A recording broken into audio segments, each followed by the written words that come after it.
Okay, good morning. It is great to see a full crowd in here, a lot of amazing people in this room. We are going to get started with our April State Board of Education meeting. Thank you all for being here. We will start with a moment of silence.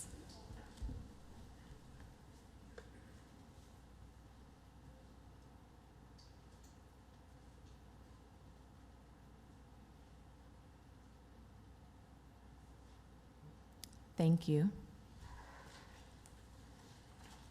This morning, we're going to start with Mr. Deshaun Scarborough, the director of the Arkansas Martin Luther King Commission.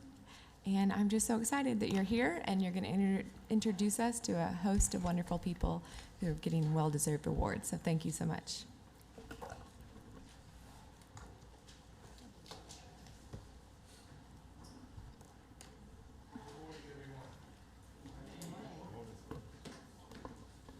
It's so good to be here this morning. Really appreciate all of you for showing. Wow, we have a full house this morning. Wow, give yourselves a round of applause for being here. You look wonderful. You know, good morning, esteemed guests, honorees, Secretary Oliva. Thank you so much. Members of the Arkansas State Board of Education and distinguished educators, thank you so much for being here. You know, it's truly an honor to welcome you all to the 2025 Martin Luther King Jr. Service in Education Awards program.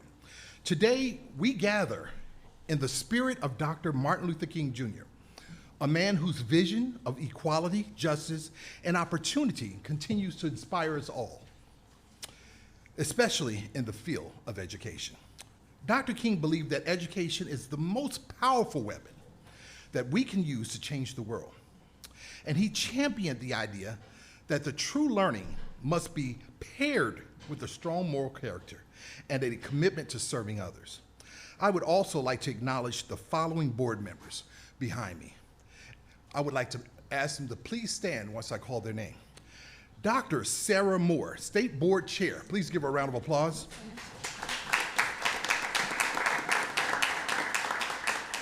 Mrs. Kathy Rollins, who could not be here with us today, but I'm sure she's watching. Please say hello. Give her a round of applause. Mrs. Adrienne Woods, please give her a round of applause. Mr. Randy Henderson.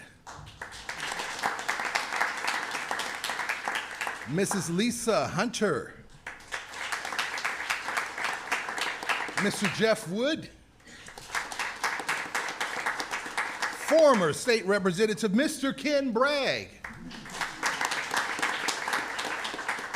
And Mrs. Lee Keener. And the wonderful Dr. Gary Arnold. We would also like to recognize our Teacher of the Year, Ms. Sabo McCaslin. Ladies and gentlemen, this wonderful Department of Education is led by the exemplary leadership of Secretary Jacob Oliva. Please give him a round of applause. You know, this morning we have the privilege of recognizing outstanding individuals in education who embody Dr. King's ideals through their unwavering education and dedication to students, schools, and communities. These educators, staff, and leaders have demonstrated an exceptional commitment to service, to parent engagement, and to student success. Community building also as well. Through their work, they uplift the next generation, and they reinforce King values. As we present these awards, let us not only celebrate today's honorees, but also reaffirm our own commitment to ensuring that Dr. King's legacy lives on through transformative power of education. You know, I learned through a good friend of mine how to turn coal into diamonds. And as I speak around the state of Arkansas, all in 4 congressional districts, I thought part of my speech saying that would be befitting today. So I'm gonna share a little bit with you. Coal is a combustible black, brownish black sedimentary rock formed from rock strata called coal seams. Coal is mostly carbon with variable amounts of other elements, chiefly hydrogen, sulfur, oxygen, and nitrogen. Coal is formed of dead plant matter that decays into a matter called peat over millions of years, and peat and pressure of deep burials converts this peat into coal. Coal has the same properties as diamonds. One may ask how coal is turned into diamonds. Through a long and slow process of heat and pressure, it creates clarity and resiliency. Coal burns up. Diamonds do not. Diamonds are forever. Well, I just demonstrated the educational process with our children. That is what our Arkansas teachers do. Mentorship and education shape our youth, creating clarity and resiliency. See, a gemologist is a specialist who specializes by appraising gems and raw diamonds. Gems and raw diamonds have value. However, more value can be created when a geologist helps to remove the flaws and creates the facets that make them more appealing. You see, those who work with our children are those gemologists for the next generation. Our honorees have helped them to overcome their flaws and create facets and help them feel more valuable and more valuable about themselves. Just as people shop for diamonds and gems, we have to see our youth as diamonds and help them shine. We can't be afraid to show them our flaws. We can't be afraid to show them our imperfections. We can't be afraid to show them our battle scars. Our teachers encourage them, telling them that you can make it, you can shine, and let me help you. I would like to take this time to acknowledge two special individuals who helped to make this occasion possible. And I would like to ask them to stand and please come to the front. Miss Capri Bell Salam.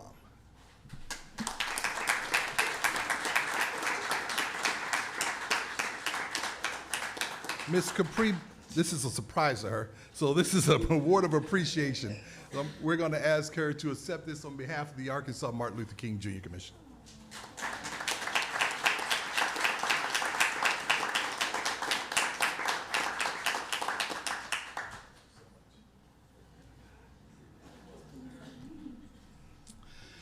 Another very special person, near and dear to our hearts here at the Arkansas Martin Luther King Jr. Commission. We're going to ask her to please come up, and we could not have done this without her. Miss Mary Perry, please come up.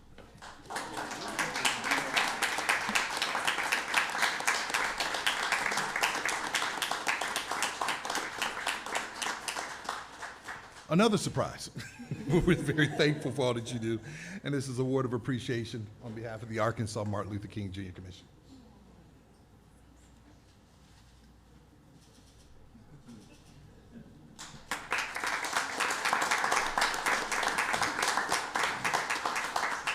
All right, the following honorees were selected through our online nomination process. When we made the announcement that we were taking nominations, names poured in from everywhere. These teachers received the most nominations in their respective categories. I'm going to ask a good friend of mine, the reigning Miss Arkansas, Camille K, to give her a round of applause. She will be assisting me in presenting the awards along with Miss Capri Salam, who will be following the honorees today for the Arkansas Martin Luther King Jr. Awards. Are you ready? Yeah. All righty. As we begin the presentation, our first presentation, Dr. Martin Luther King Jr. Commitment to the Community Service and Education Award goes to Miss Portia Arnold.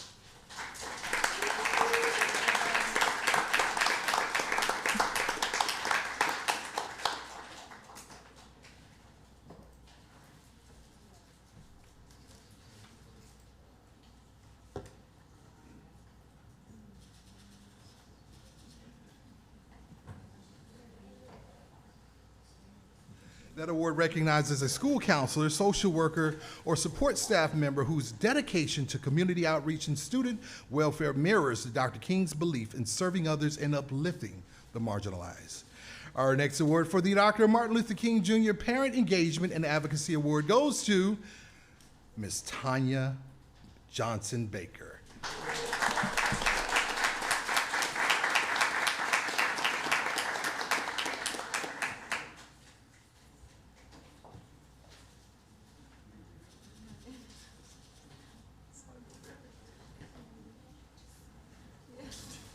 That award honors a parent or guardian who has shown exceptional dedication to advocating for the needs of students and families within the school community. The recipient exemplifies Dr. King's ideals of active participation, leadership, and community service, working to create a supportive environment for all children to thrive. Through their involvement, they inspire other families to engage in the educational process and contribute to building a better future for students. Thank you so much. Our third award, Dr. Martin Luther King Jr. Advocate for School Services Award, goes to Ms. Anithia Harris.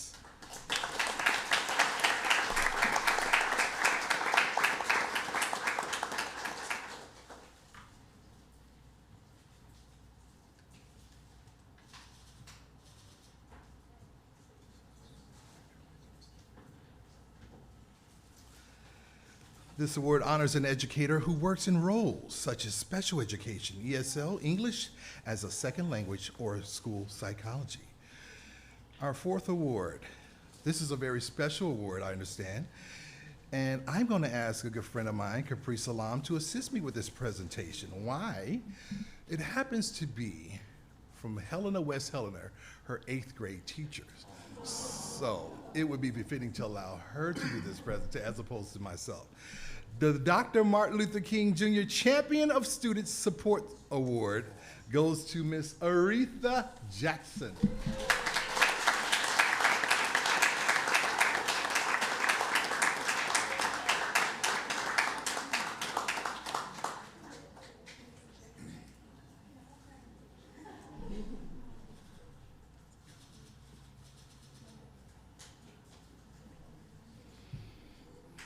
This award, very special moment. Thank you so much. Thank you. Congratulations. This award celebrates an educational staff member such as a paraprofessional or teacher's aide who has gone above and beyond to provide critical support services that help students succeed academically and emotionally. Our next award, Dr. Martin Luther King Jr. Community Builder in Education Award goes to Karonda Lowe.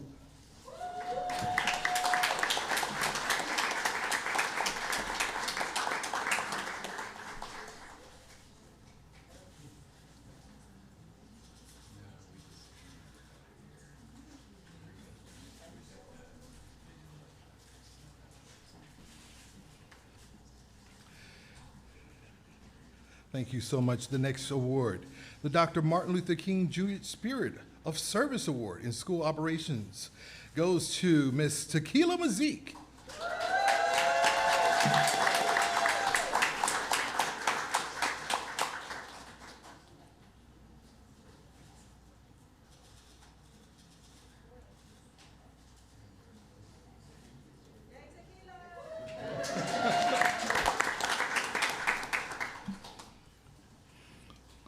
Awesome, awesome. Our next award, the Dr. Martin Luther King Jr. Service Leadership and Education Award, goes to Dr. Chattel Richardson.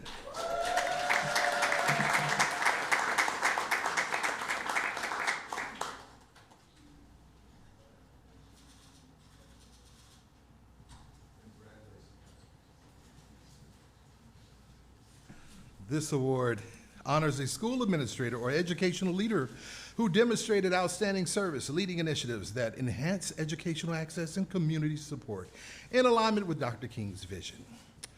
Our next award, all the way from Stuttgart, Arkansas, the Stuttgart School District, the Martin Luther King Jr. Lifelong Service to Student Success Award goes to none other than Mrs. Yvonne K. White.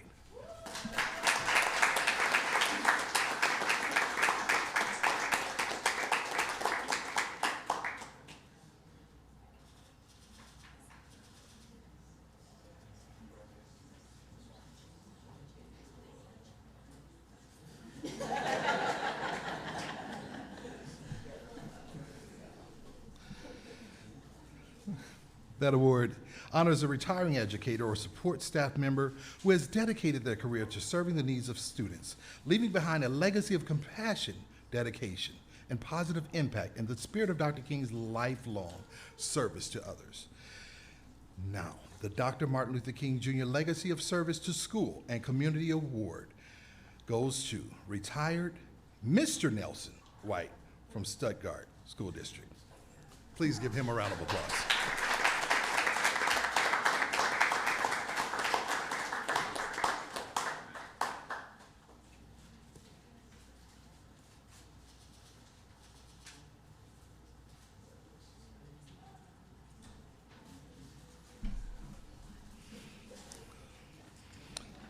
That award is awarded to the retired school nurse, administrator, or resource officer who exemplifies service to the school community, ensuring students have a safe, healthy, and supportive environment in which to learn in line with Dr. King's commitment to public service.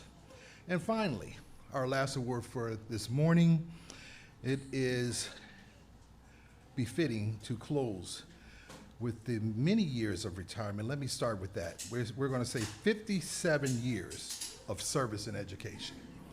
All right, 57 years of service in education. Let's just give that a round of applause.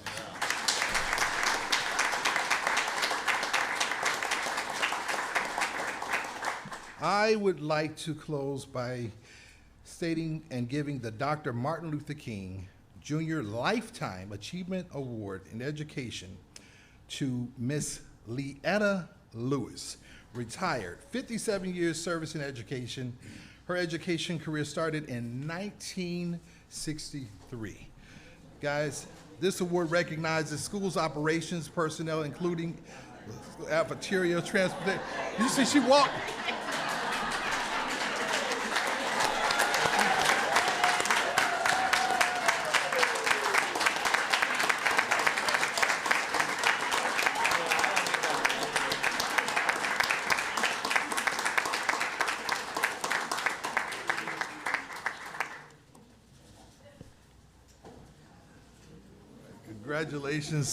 Congratulations, Miss Leetta Lewis, for all, and thank you for the wonderful 57 years of educating our youth. I would just like to close by saying congratulations to our honorees. Thank you to Secretary Oliva. Thank you so much, Miss Mary Perry. Thank you so much, Ms. Salam. The Board of Education, thank you for this opportunity. We appreciate you so much, our board chair.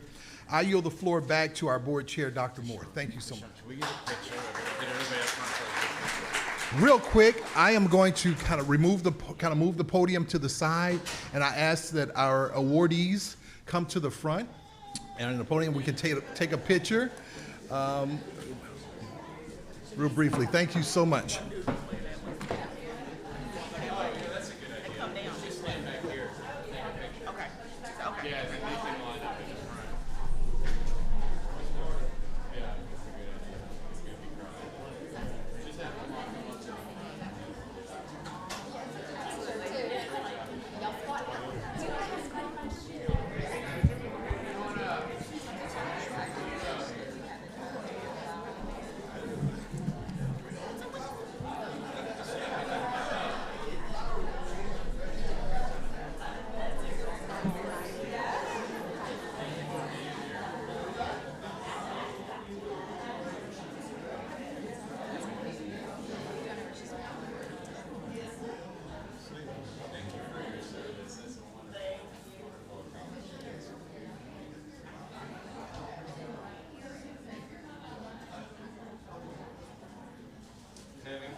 Okay, we are getting back together. We have a few great things to celebrate and share out today.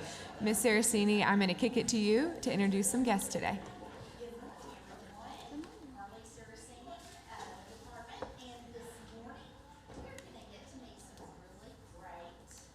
Individuals that are educators from another country, Taiwan. So we have some really important guests this morning. And the first one I'm going to talk about is Yvonne Shao. And of course, I had to really practice last night for this. And she is their Economic and Cultural Office in Houston. And she is our liaison between the United States and Taiwan. And so it's exciting to have her here. She is their deputy director, which would be similar to ours. And then our second special guest is Andrea Xu Yang. And we're so excited to have her as well. And again, she's with that Ministry of Education in Taiwan, but she is at the council in Houston. And then our last special guest with us today is, this is the easy one, Josh Lynn. That's what I told him. Now, you're the only name I didn't really have to practice. And again, he is with the Ministry of Foreign Affairs. And so would you guys like to say anything to again, I have explained that you're our State Board of Education appointed by our governor, and Secretary Oliva is our leader. And so, would you like to speak? First of all, thank you so much for giving us such opportunity to be here. And as we know, state of Arkansas and Taiwan, we all very emphasize on the importance of education. And since 2006, we have a MOU on the education cooperation so that we can provide your need on the Mandarin learning and also on various kinds. And right now, we are hoping to see more students from Taiwan coming to Arkansas and also having your students study abroad in Taiwan. I think no matter from K to 12 or for the higher education, we're open our arms for further cooperation. Thank you again for inviting me here. Thank you.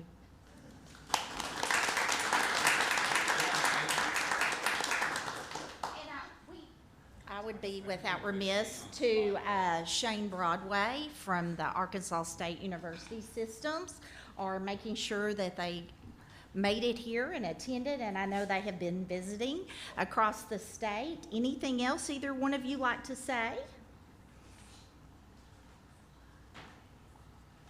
Good morning, Secretary Oliva and the whole board.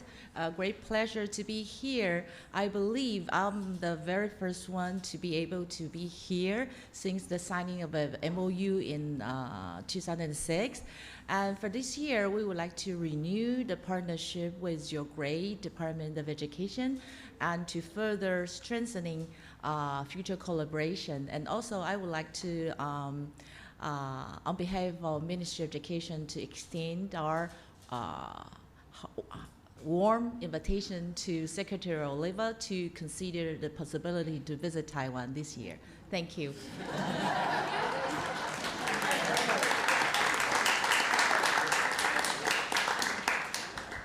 Yes, we'll be there. I do want to say, we did have someone from my office, Andy Sullivan, one of my directors, went to Taiwan along with one of our superintendents, and it was the superintendent from Van Buren. I was like, Jeffcoat, Harold Jeffcoat. So we did have two representatives, and they came back with just lots of wonderful things to say. And Josh, would you like to say anything?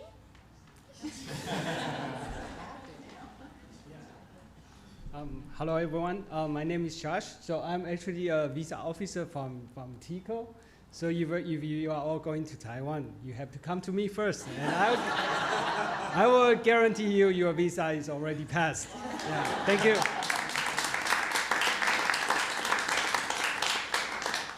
At this time I would like for our Deputy Commissioner to come up, and we're going to give some gifts to our special guest this morning.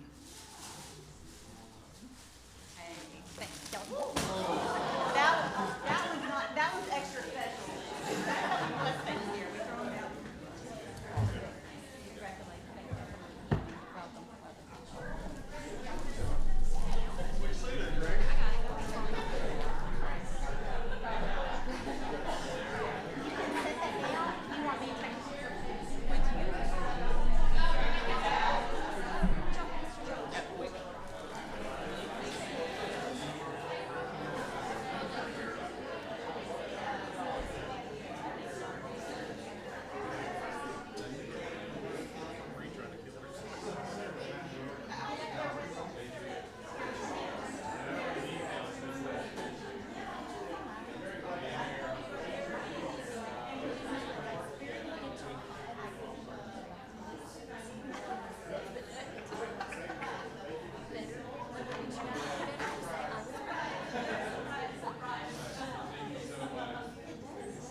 I've been for 14 years to come back to see how I did. It was so exciting.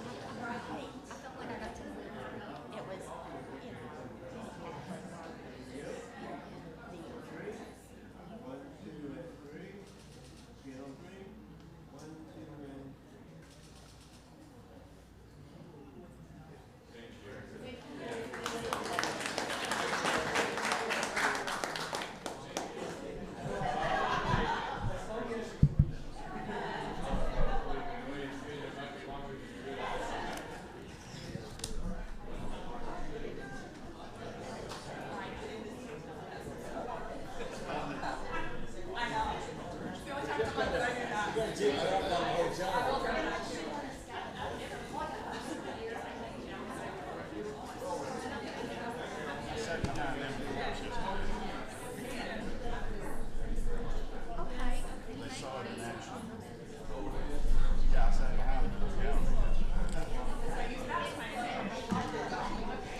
Sure.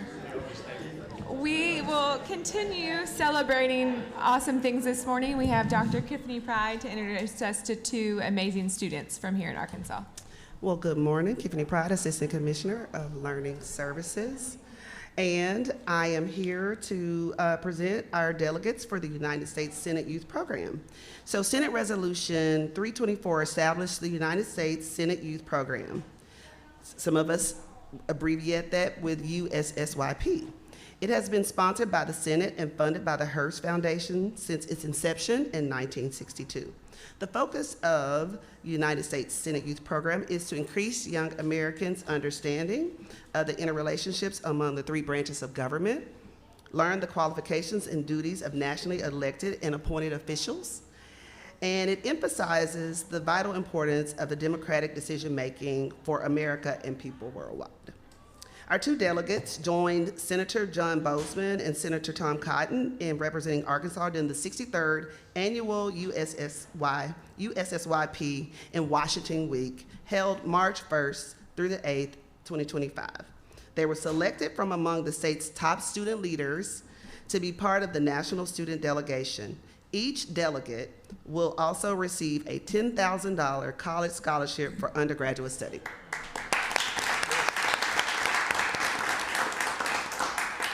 We want to recognize our state's 2024 United States Senate Youth Program delegates, Mr. Landon Corsi of Alma and Ms.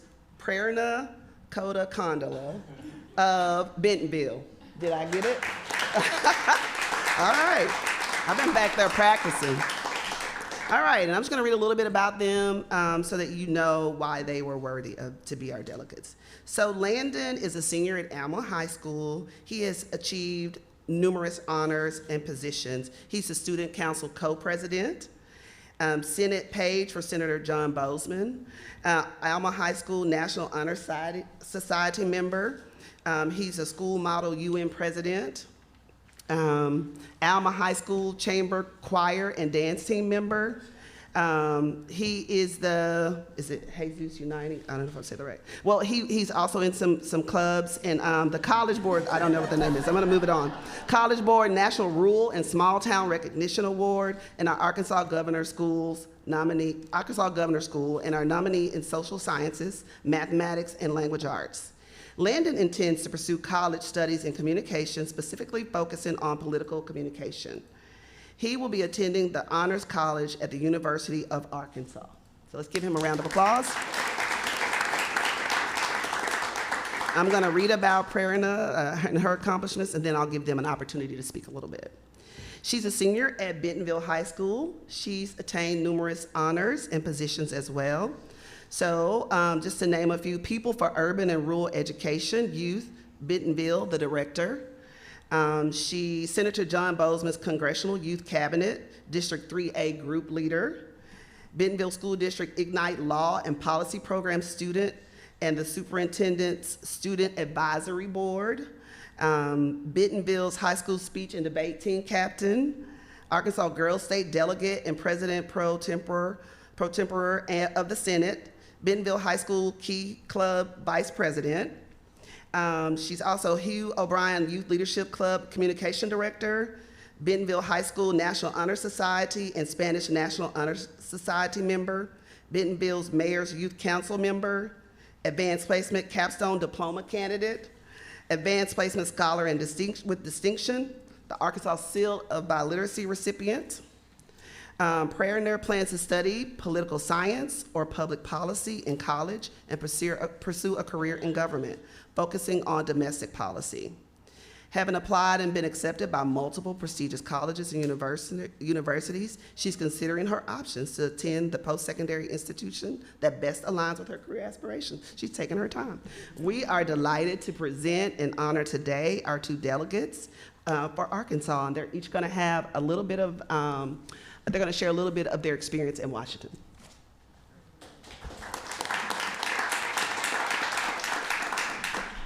Hi, thank you for having us.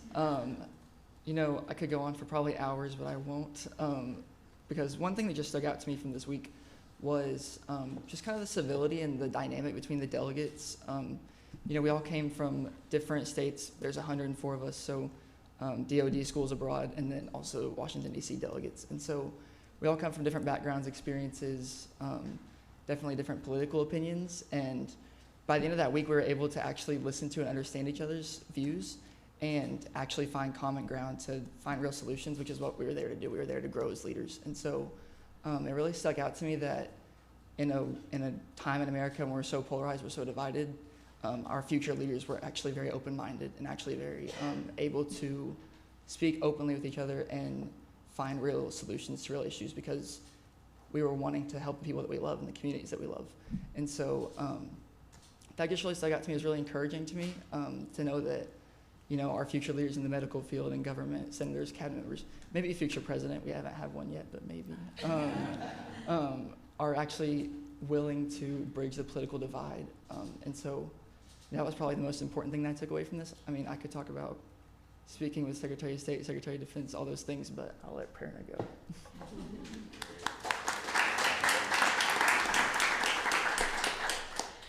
Like Landon said, thank you for having us today. It was a great honor for the both of us to be a part of Washington Week. Like Landon said, there's 104 delegates from across the country and the world, really. And it was just the most amazing experience, because each of us, I want to say each of our journeys were just a culmination of everything that this country was built upon: justice, equality, democracy, freedom.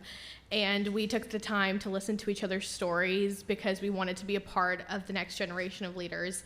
And that's what we were. We were change makers. We came from different backgrounds, different paths, different walks of life, but reaching across the aisle, like Landon said, to bridge the political divide was the main goal for us throughout the week. Something that really stuck with me personally was what Justice Brett Kavanaugh told us in the Supreme Court. And that was to live on the east side of the mountain. It's the sunrise side, not the sunset side, to see the day that is coming and not the day that is gone. And so I think that each of us plan to do that in our future journeys, political or not. We have 104 delegates with numerous things that they are interested in. But I think that each of us are willing to look past all the things that we've done, just maybe wrong or not, but look to the future to do the things that we want to do for the country and the people we want to help. And that was the greatest thing that I took away from the week. So thank you.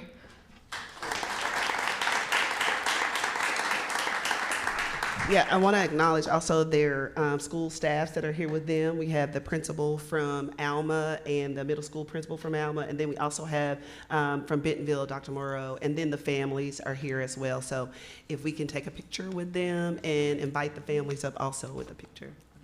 So, real quick, I think before we take the picture, and I don't know if any of the board members would like to make a comment, but just first, thank you for representing Arkansas the way you've carried yourself and made us all very proud. And I always say behind wonderful scholars, there's a wonderful network. So I'm glad we were able to recognize the schools and the parents that prioritize making sure they open up all the doors for prosperity for you.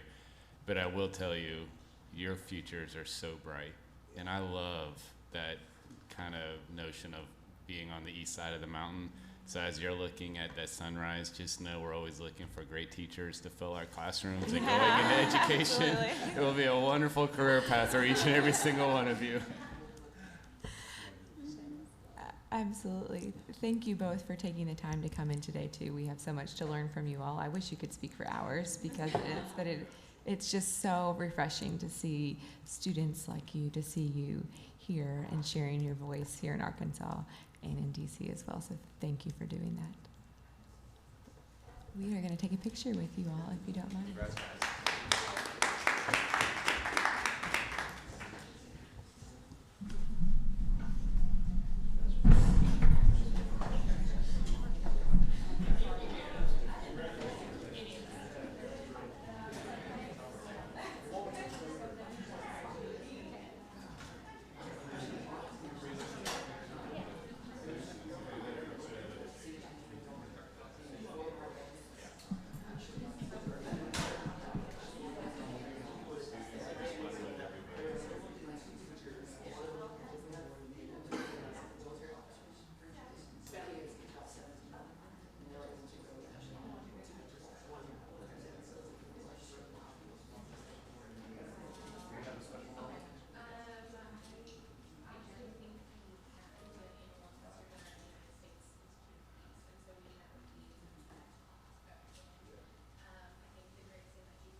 was awesome. It's awesome to hear from students, and can't wait to see. I wish they could come back in a few years and tell us what they're up to follow such amazing people. With that, we have more good news. Ross White, glad to see you here today and hear some about Well, good morning. Be Proud this year. Ross White, Director for the Division of Career and Technical Education. So I'm going to share real quickly about draft day, and then we have a 1-minute-and-40-second video that I'm going to let you all see. Let me pull that up. Sorry.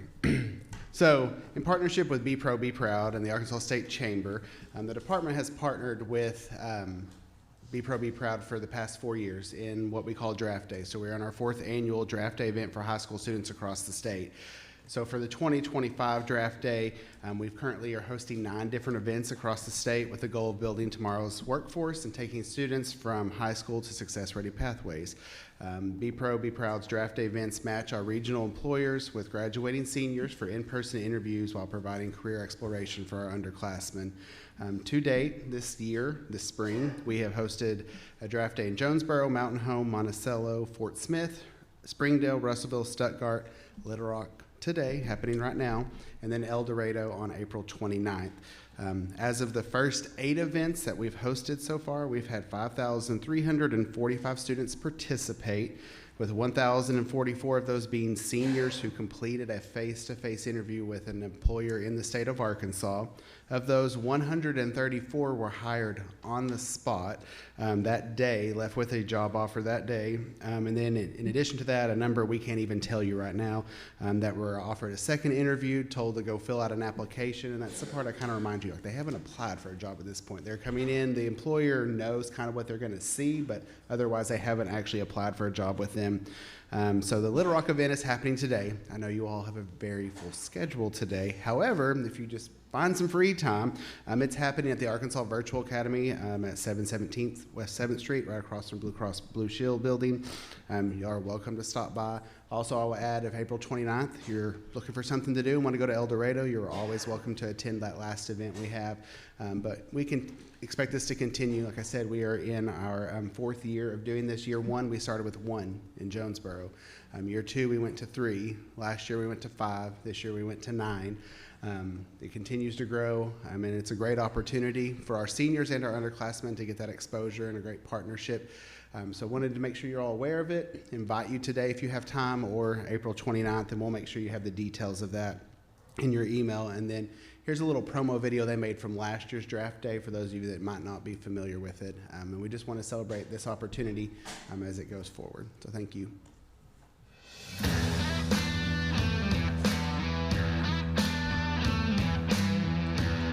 Be Pro, Be Proud exposes our students to skilled trades that they may not know existed. We are leaving with 60 students who are excited for their next chapter. We invest in Be Pro, Be Proud because we believe in its mission of pushing the trades as a true career choice. And so for us, as long as we can see that this mission that Be Pro, Be Proud has to introduce these trades to young people and show them a pathway that usually doesn't require any debt, and that you can earn while you learn in many cases with these great companies that are here today. It is so important to expose students to programs like Be Pro, Be Proud, because our job market is rapidly changing. By the time you graduate high school, there are going to be jobs out there that don't even exist right now. So I think that's that important factor of helping students pivot and be mobile in a modern global workforce. It's important to expose organizations like Be Pro, Be Proud to students because it's showcasing trades and amazing opportunities for students while they're in high school, and showing across Arkansas how they can make this a reality. What better way to see what the workforce is going to have to offer in the next 3 to 5 years than to interact with these students while they're here? So it gives us that face time with the potential employers so that we know as adults the opportunities that we need to make our students aware of, and also opportunities that we can steer them towards. Be Pro, Be Proud is an organization that's connecting us with students that are qualified for these roles. We're really excited for the connections that we're making, and we can't wait to see where these move forward.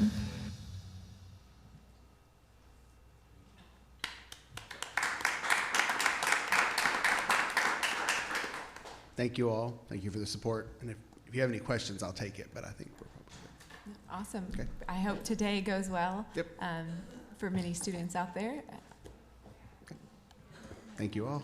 Oh, yes, sir. Do these students have any preparation for interviews? Great question. So that is actually the biggest part of our partnership with the department. So we have 128 career coaches across the state that are employed. And so what we've done the past 2 years is connect them into the training piece. And so when this first started, they were contracting out people to go into the schools and work with students who were preparing for the interviews. Now we are using our career coaches within our districts to train from the employers what they're looking for, what their needs are, and they train the students into their resume development. They kind of submit a pre-application for just awareness of what they are, and then work with the students on interviewing skills, dress for success, and the other pieces that go along in that process. Ross, can you speak on a little bit about the relationships with the two-year universities and technical facilities? Yes, and so that's been another really important part is for us, our students to have a full understanding of what's available there. So all of our two-year public institutions have all been actively engaged in this. They are all there, as you can see. Some of the people that were interviewed were from two-year colleges. And then all of our secondary career centers that exist across the state being actively engaged as well to create those partnerships between business, employer, and their education entity that exists. And it's really grown that partnership on a grander scale. And then somehow the state chamber has that magic. When they call, employers will show up a lot easier than anybody else calling. And so, the sheer number of engagement that is there has been very impressive as we continue to grow further and further. Okay. Thank you.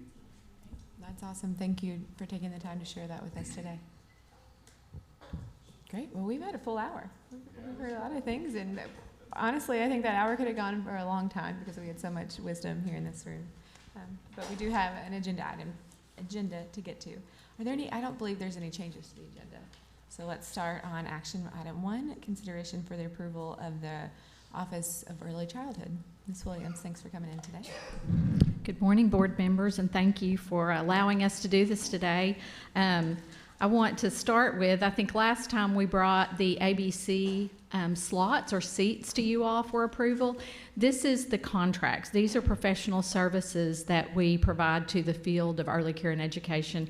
I want to acknowledge, I didn't do very well at this last time, but I want to acknowledge Lori Bridges and her team because they have been in a really heavy lift, not just with this work, but with class pilot implementation as a part of the LEARNS Act. They're looking at high quality instructional materials and curriculum for early childhood, so there's a lot happening in addition to this.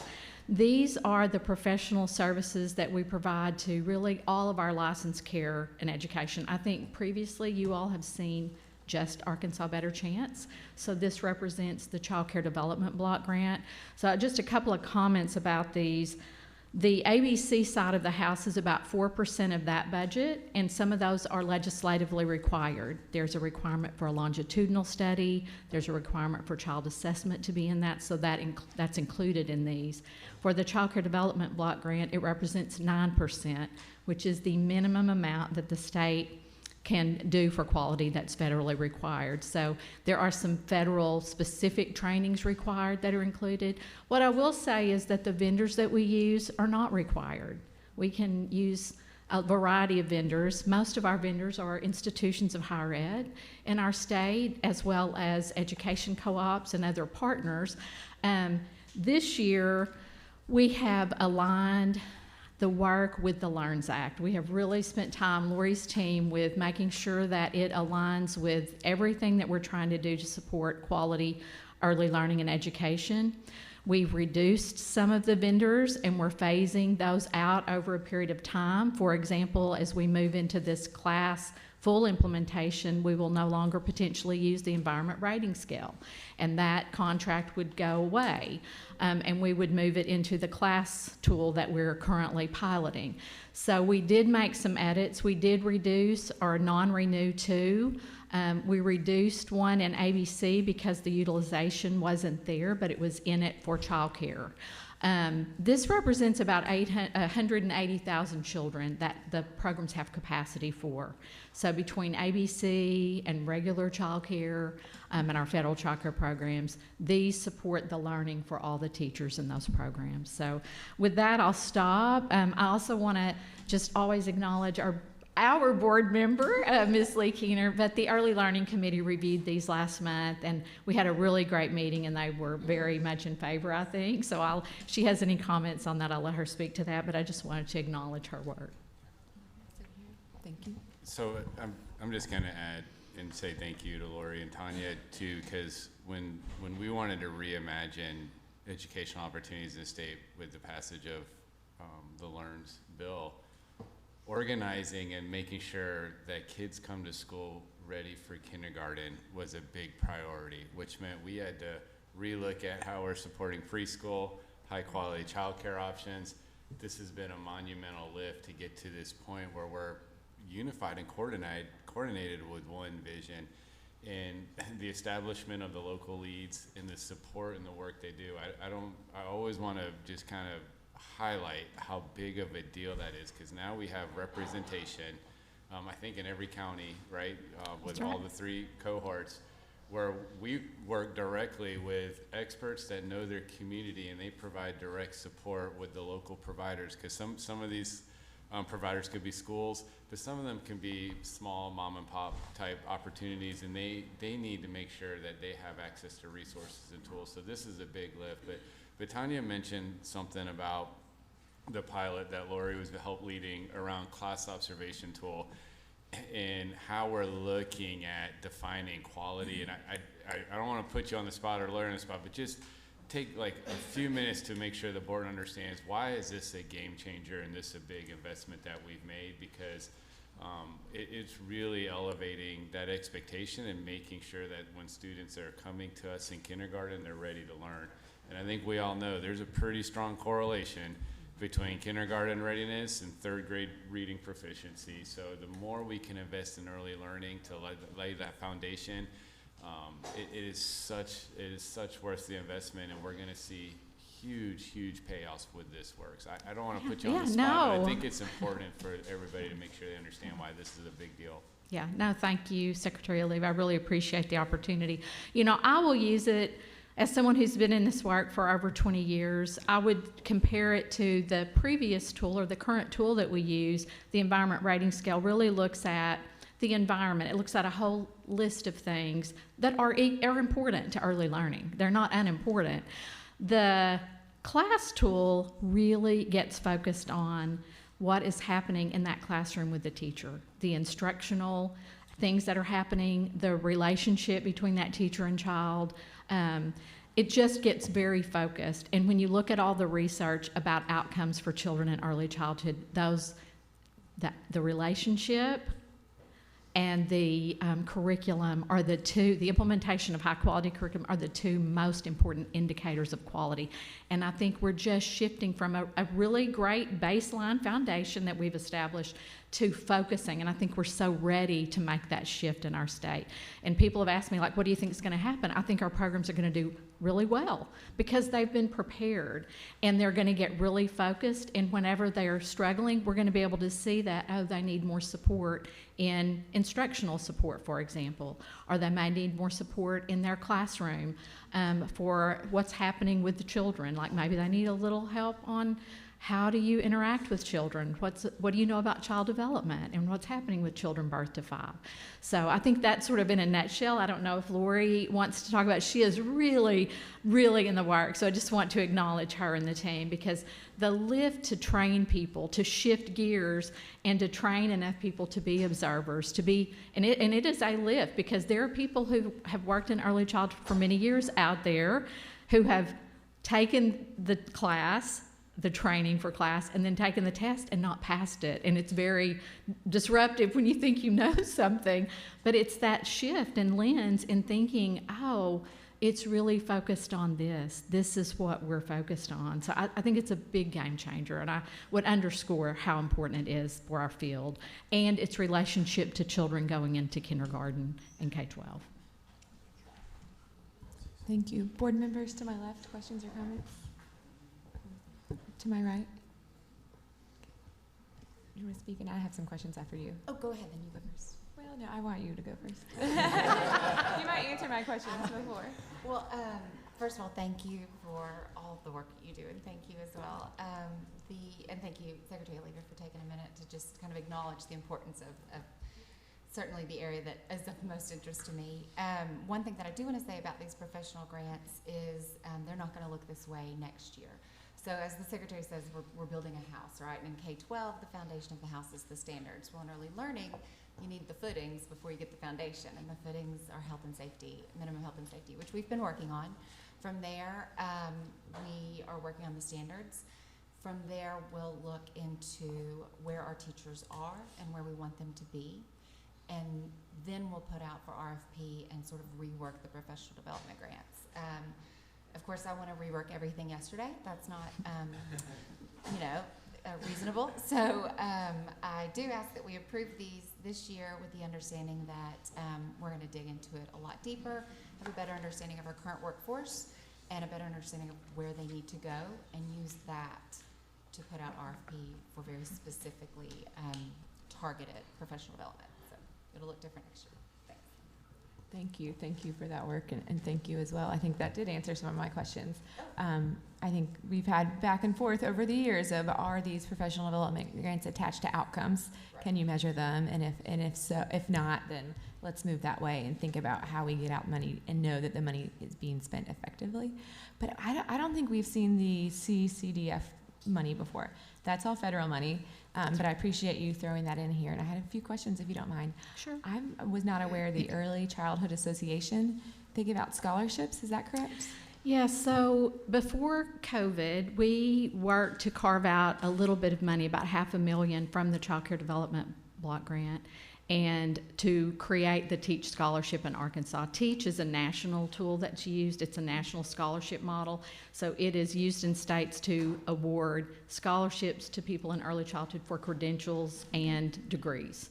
Very specific early childhood. Is it for those working in that industry Yeah, already, or for those going into school? Those who are working in early childhood, birth to 5, they could be in a school district, but an early childhood program in the district, not a K-12 teacher. And for their 2-year, 4-year degree? That's right. Okay. That's right. And we really want to focus on those degrees that are awarding in early childhood education. So they can certainly get licensure in an early childhood area, but it's also 2-year degrees that are closely associated with early childhood. So the national program assesses who can be the entity to implement TEACH, and they were designated as the entity. So that's why we work in partnership with the association, Dr. Moore. And do you have an understanding, is all that money going out every year? I mean, are It they able to is. award it all? Great. Yes, so we did up that during COVID with one-time money, and so we went from 50 scholarships in 2019-20 to we have almost 500.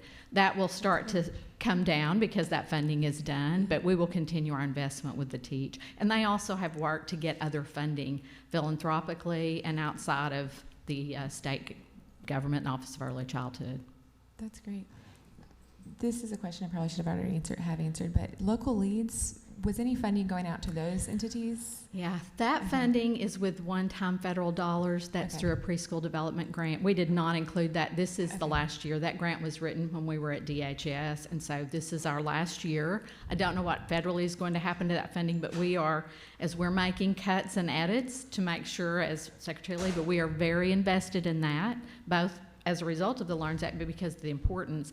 We will be shifting some of savings to fund local leads, Dr. Moore. The Child Care Aware, are those selected federally for who receives those? It is or in the that federal y'all's? block grant that the state has. Child Care Aware are programs that are designated. I think we'll be looking at how those could tie together, how local leads, some of our local leads are Child Care Awares, and so how that funding can be better utilized, if that makes sense. So the investment that we're making in Child Care Aware may in fact be the local leads funding for some of those entities. But it is sort of, as Lee mentioned, our board member Keener mentioned, we will be going into a request for proposals for all of our contracts.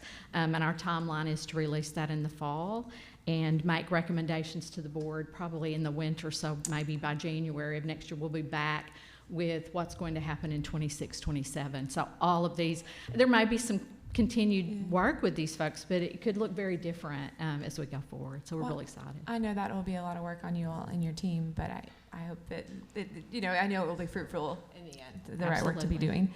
My last question was on the Arkansas Research Center. I didn't realize they're getting almost $1 million. Have they always gotten about $1 million to do that longitudinal study? I believe they have a combination, so they do some work for it. That is specifically in the ABC law for the longitudinal, but we also we want to see how our children in the federal child care development program are doing. To your point about outcomes, it didn't feel right to be looking at one group and not looking, so we added funding from CCDF to look at CCDF children as well, to include them in that work, to assess how they're doing as they're When going does that through. report due?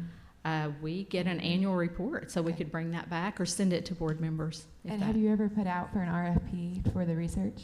We will be. That will be a part of this. All of these that are on this list will be recompeted. So we look forward to entities who are interested in that kind of research in the state. Really would like for it to stay in our state and build out research in Arkansas. But yeah, we will be looking to rebid that as well or recompete that as well. Okay. Well, thank you for answering my questions. Yes, Board ma'am. members, any other questions? Anything else? Okay, then the floor will be open for a motion.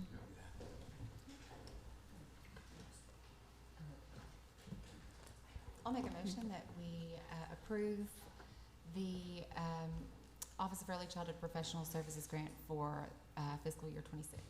There's a motion by Ms. Keener. Is there a second? Second. A second. Any questions or comments? Okay, all in favor, say aye. Aye. Any against? Motion passes. Thank you. Thank you, board Thank you. members.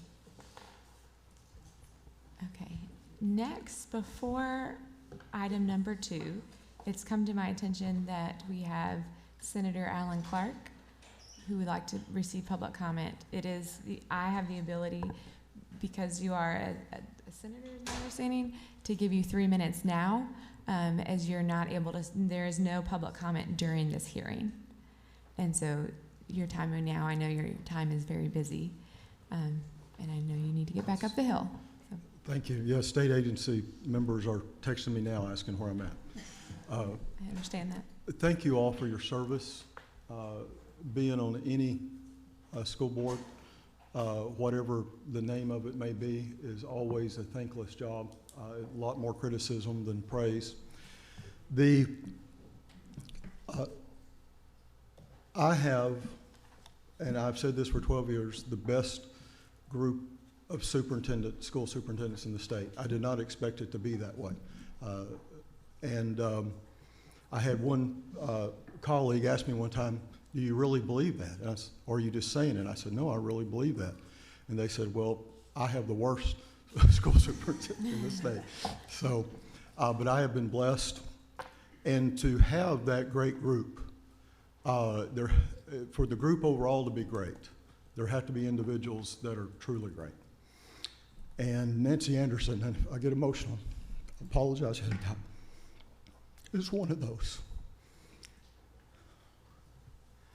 She puts herself out for kids when other superintendents and other people in general would stay back and take a safer position and say, I just can't. I've watched her do it time after time. She's a maverick. She doesn't mind carving a path to do what's best. Also, Joyce Elliott and I, Senator Joyce Elliott and I, laid the foundation for a lot of the reading programs that we have now. Bruce Westerman was unsuccessful, and they asked me to come after him, and I said, if Bruce couldn't do it, how in the world would I do it? But Johnny Keebe became the Secretary of Education, didn't have that name then, and he put Dr. Ivy Pfeiffer and Stacy Smith together with us because we thought we would be fighting the whole establishment. And I appreciate both of them more than I can tell you, but I learned the most unassuming, wise, talented person, one of the most that I've ever met. And whatever, as those that know me know I have a mind of my own. I'm a skeptic. But whatever she told me, if Dr. Anderson was a stranger to me, is what I would do. And I know what she's recommended, and I hope you follow what she said, and because she knows her stuff. Thank you. Thank you, Senator. We appreciate you taking the time. Good luck on the Hill this afternoon. With that, we will start the hearing, and the hearing does not have public comment during that point in time. Ms. James, we welcome you to the podium.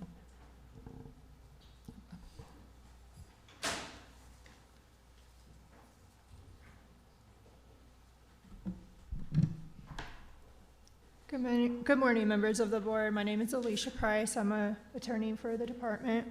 I'm going to go over the procedures really quickly for this PLSB hearing. The educator or the educator's attorney, if there is one, will have an opportunity to make a statement to the board for up to 10 minutes. The PLSB may also have up to 10 minutes to testify. Additional time may be granted upon the discretion of the board chair. The board members may ask questions of either party at subsequent review. Do we have any non-attorneys that need to be sworn in? Yes, you want to swear all in now? We can swear them in after the conclusion of this. Additionally, for any items that are on the consent agenda, at the board's discretion, if anyone is here as a character witness, please hold your comments until called upon by the chairman of the board. You will be speaking for public comment only, and the board will not take action on the comments that you provide. Go ahead. Okay, so those non-attorneys, if you would stand, please. Do you swear the testimony you're about to give is the truth, the whole truth, and nothing but the truth? Thank you. Thank you. With Madam that, Chair, we thank you, will members of the start. board. My name's Cody Keys. I've been before you, I think, several times before. This one probably a little bit more personal because I know Dr. Anderson well and have worked with her. I'm a school law attorney, primarily helping schools, been doing this 13 years, and I've known her all 13 of those years. It's kind of a unique position because as a lawyer, I feel like this is an appeal, but we didn't ask for this to be reviewed. We accepted the decision of the Professional Licensure Standards Board hearing from January, the end of January. We accepted that, and then I understand that this was pulled for review. I totally respect that. So I want to leave as much time for your questions because I understand this is you having an opportunity to review the decision of the hearing board. You know, Senator Clark, and I didn't know his comments till he said it, but you know, we're here because Dr. Anderson, at the request of her board, was trying to do something unique, inventive, and different. In the summer of 21, we're coming out of COVID. There are 60 plus students who are homeschooled at that time, and all good being homeschooled, but we wanted to look at an opportunity to bring them into the public school system, and so this was a unique, inventive way to do that. And going out on a limb, Dr. Anderson, at the request of her board, that's why we find ourselves here. And we've been looking at this issue and muddying through it, for lack of a better word, since the summer of 2021. So really glad to have some closure today, and hopefully it's as exciting as what we saw earlier with our presentations. Let me say this. On January 29th, there was a hearing, okay? And you have that transcript, and I hope you had a chance to digest it because everything that I think you would need to wade through this is in there. At that hearing, there were 4 individuals on the panel: a superintendent, a teacher representing the AEA, Arkansas Education Association, a teacher representing the Arkansas State Teachers Association, and a 4th panel member who was representing higher ed. I say that because I'm in business because of the AEA and ASTA, because they represent generally labor. Dr. Anderson is generally considered to be on the management side. So I'm just pointing that out, that those were 2, I think, really critical members who saw this and were probably skeptical. They waded through 27 exhibits, 7 witnesses, and 7 full hours of testimony. We, I think, went through lunch, didn't we, Ms. James? So I say all this. I understand your responsibility to review this, but I do ask you to give deference to that panel under the law because they saw the witnesses, they were able to look at their credibility, they saw the exhibits, I was able to walk through the exhibits with them, they heard the testimony, and they decided, we actually asked for a private letter of caution. They decided on probation, and speaking with Dr. Anderson, we accepted that because we wanted to put this, behind us. A couple of high points that are already in the literature that you have. We were here 2 years ago, the summer of 2023. The district was placed on an accredited probationary status because of this issue with the ALE not properly functioning. Actually, if you read the testimony, Attorney Wagner at the time said it wasn't an ALE issue, it was an attendance issue. I say all that because they were put on probationary status, and Stacy Smith at the hearing, if you've read her testimony, she said that everything the district had been asked to do from that probationary status had been accomplished. So they met everything they were required to do as a district. Everything was corrected. Everything that's been asked by the state, by the board, by the department has been done. So we're here today on this really thin piece of, okay, the district has corrected this, but now do we hold the superintendent accountable? And we believe that the finding or the recommendation from the panel is appropriate. And we would ask that you, I believe the motion would be motion to affirm or motion to accept that panel's recommendation so we can put closure behind us. Dr. Anderson's here. She's still employed. She's still on a contract with the Cutter Morning Star School District, which I think is worth a lot. Eddie Slick, a representative of the board, is here. If you have any questions, just to show that she continues to have the support of her board and the support of her district. Without further ado, I'd be more than happy to take any questions that you might have. Thank you. Ms. Price, do we do questions now or allow PLSB to go and then do questions? Sorry.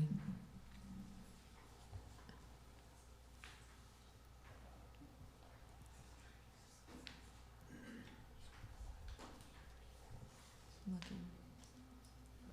I mean, she will, but I want to take questions and then she could close out.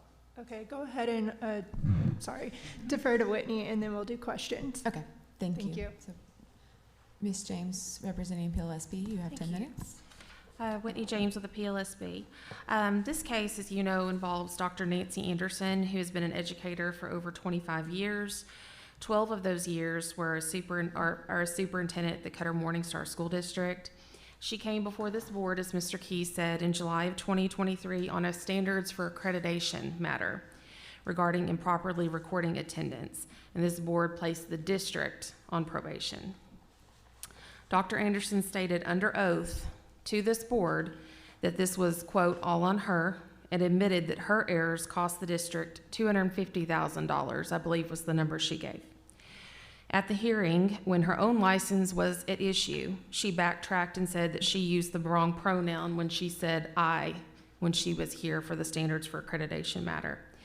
The ethics case does involve a lot more than the standards for accreditation matter. The ethics case involves school choice, an unapproved ALE program operated in All Children's Academy, which was a private institution, services provided or not provided to students, falsified attendance, dual enrollment of students in a private school and a public school, and also that private school was faith-based. All of the above led to significant issues for the district, and most importantly, its students, at the hands of the district superintendent, Dr. Nancy Anderson. As a superintendent, she said herself to the state board that what happened in this case was her responsibility. She does have a high level of responsibility. She's a 25-year educator and a 12-year superintendent. At the hearing, the PLSB argued for the hearing subcommittee to uphold the ethics subcommittee's recommendation. The ethics hearing subcommittee modified the sanction to probation. I'm happy to answer any questions. Thank you. Thank you, Ms. James. We now will open up the floor for questions. Okay. So I'm going to start with my left. Board members, questions of either party?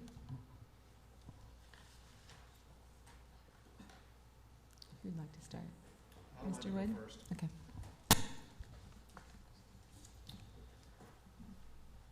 So, as the board member who requested the review of the final recommendation from the PLSB. I expressed last month that it was concerning to me that the original recommendation was a permanent revocation of a license, and the final result was probation. And there is a significant disparity between those, and I felt it appropriate for the board to look at what factors could have gone into such a reduction in consequences. The record is rather concerning to me about, I guess I'll call it just general management of the program and maybe the district more broadly.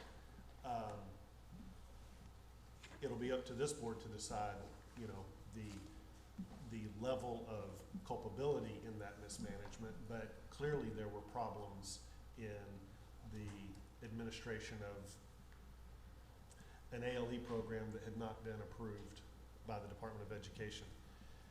And then we also have to decide motivations for those. One concern I have first is the fact that this was presented to Ms. Anderson as a program that the Lakeside School District had stopped doing. And so I would like to hear from Ms. Anderson, what did you do to consult with Lakeside or review why Lakeside stopped doing this similar program when it was presented to you?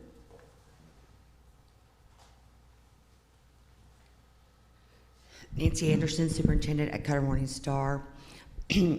So what had happened was my board member asked me to talk to these people because they were dissatisfied with the services that they were getting at Lakeside because those kids were enrolled at Lakeside School District. And again, this was a result of COVID. Those students were enrolled as virtual at Lakeside School District. But the people from the organization was displeased because they were not allowed to be on Lakeside campus. They were not allowed to use their playground. They were not allowed to use a lot of different resources, but they were Lakeside, they were enrolled as Lakeside students. So they came to me, well, Mr. Slick came to me, and because a board member had reached out to him, and they were wanting to partner with a school that would offer a little bit more support to them. Again, this was all out of COVID. These were students that had been home for over a year. They were not attending a school, and they were marked virtual at Lakeside, but yet they were receiving their education from this group of teachers. And so I talked to them. I did not talk to Lakeside because they were just asking me, could I allow the students to use the gym, use the library? Could we provide resources for them? This is way out of the norm. I understand that. We were trying to do something very inventive. My goal was, I believe students need to be in school. I believe they need to be getting support from highly qualified teachers, and that's what was happening. And I was there just to try to, because at that point, they were disengaging from the program at Lakeside, and they were going to have no support. Those students were going to have no support. They were going to be considered homeschool students, okay? And they were going to go home with absolutely no support from any kind of public entity. So we had the conversation. We talked about what we could offer, what their part was. And again, it was an effort to get kids back in school after being out of school for over a year. These kids had not attended a public school or any school in over a year. They'd been home as a result of COVID. Okay. I guess so. I wish there had been more inquiry on your part as to why Lakeside terminated the program, and because I think that some issues that we see today in hindsight could have been learned in conversations with Lakeside. But I hear your answer. I feel like from the record that you were aware that there was something questionable about this setup because you had a conversation with Mike Hernandez at AAEA, correct? And he convinced you through his comments that although it looked odd, it was appropriate for you to do. Is that right? Yes. Based on what he knew at the time. Sure. Can you describe for me what your conversation with Mike Hernandez was? And before you describe your conversation with him, explain why did you reach out to him to begin with? Sure. I was at a conference somewhere, and Mr. Cook, the superintendent at Lakeside, and Mr. Hernandez was having a conversation that I happened just to walk up on. And I didn't really hear the conversation, but it was in regards to them being a part with ACA, being partners with ACA, because we're right in the middle of their campus. And so I just knew that there was a conversation, and when I realized they were in a conversation, I walked away, obviously. Wasn't going to get in the middle of that. So I knew Mr. Hernandez had full knowledge of what was going on over there. And I have a lot of respect for Mr. Hernandez. And so when it was brought to me, the flag was the payment from the parents and Lakeside getting ADM, because they were getting ADM while the parents were paying. Those kids were enrolled as virtual students. Lakeside was collecting ADM, and the parents were paying tuition or some fee to the organization. So immediately, that sounded like that doesn't sound right. And, I mean, I think you would all agree. So I called Mr. Hernandez because he, again, was very familiar with it. He was also the superintendent at Hot Springs, so we'd worked very closely together in Garland County. And I said, tell me about that. And he said, Nancy, there is nothing illegal about that. And the explanation he gave me was it was just like a parent or any person that if their child goes to public school and they want the math teacher or math teacher that works at that school to tutor their kid, if they want them to do band or have singing, piano lessons after school, a parent has a right to spend their money any way they choose. Now, they can't give it to the public school, but they can give it to any individual or any organization to provide any services that they choose. That's their money. That's what he explained to me. Yeah. So that explanation leaves me frustrated because that's not at all what the program was at Cutter Morning Star and ACA. My understanding from the record is that the ACA teachers provided maybe not quite 100%, but almost all of the education that these kids received. Is that right? They provided some, but we provided the resources, yes. We provided Chromebooks and different kinds of curriculum program, but yes. Okay, you provided, I'll call it ancillary resources, but when it came to instruction, when it came to core instruction on core matters and everything, every subject, it was delivered by teachers paid for by ACA. Correct. So this was not an after-school, this is not anywhere close to an after-school tutoring program where a parent may pay the math teacher to tutor their kid at 5 o'clock in the evening. You know, this was pay for all-day education.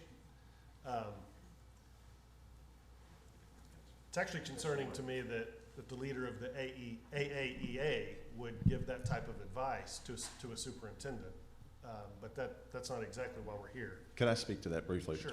You know, what advice she got or what she knew at Lakeside was only based on a relatively small amount of information. So again, that's not in the record. I think the point would be I think she may have relied on other people to think, okay, this may be an idea that we can have and move forward. But then when they created the plan that's in the record, the ACA plan with Roger Sharp in collaboration with the district and some conversations with the department, that was the plan that said, hey, what we're going to do.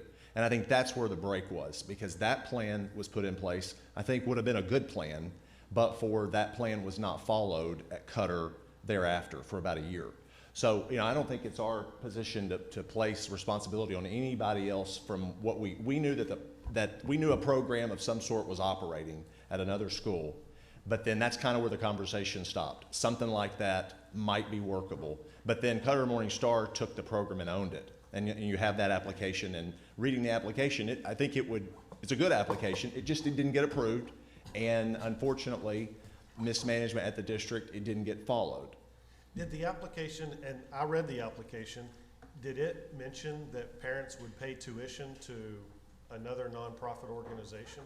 No, that was an entire, and the record doesn't even show that they ever knew what the tuition was. And candidly, I asked her again today, and they don't. But she knew there would be because she asked on the front end. Yeah, there was a to tuition the component. AAEA president. Yeah. You know. But I'd urge you, Mr. Wood, I don't know where the law forbids that.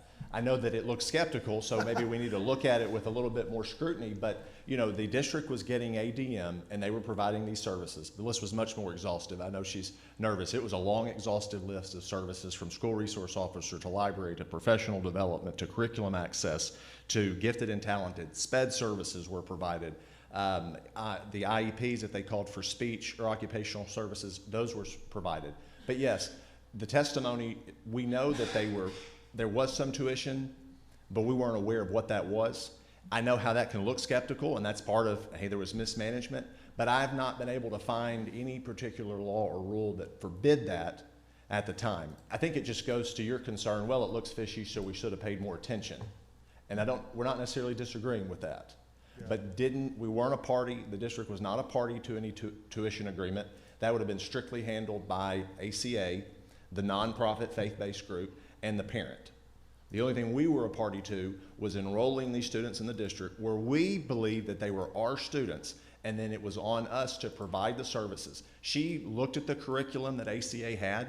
It was not a faith-based curriculum. They're a faith-based organization, but the curriculum aligned with state standards. But through the day, there was a faith-based component. Again, that's not forbidden in the law.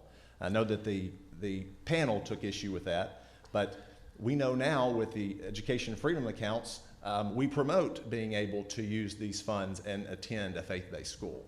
Let's not try to confuse that though, okay? Because my frustration, my concern about the ethical nature of this is the fact that the school district was claiming ADM for all of these students while the parents were paying tuition to a nonprofit educational group, I'm going to call it a private school, that was operating in a Cutter Morning Star classroom.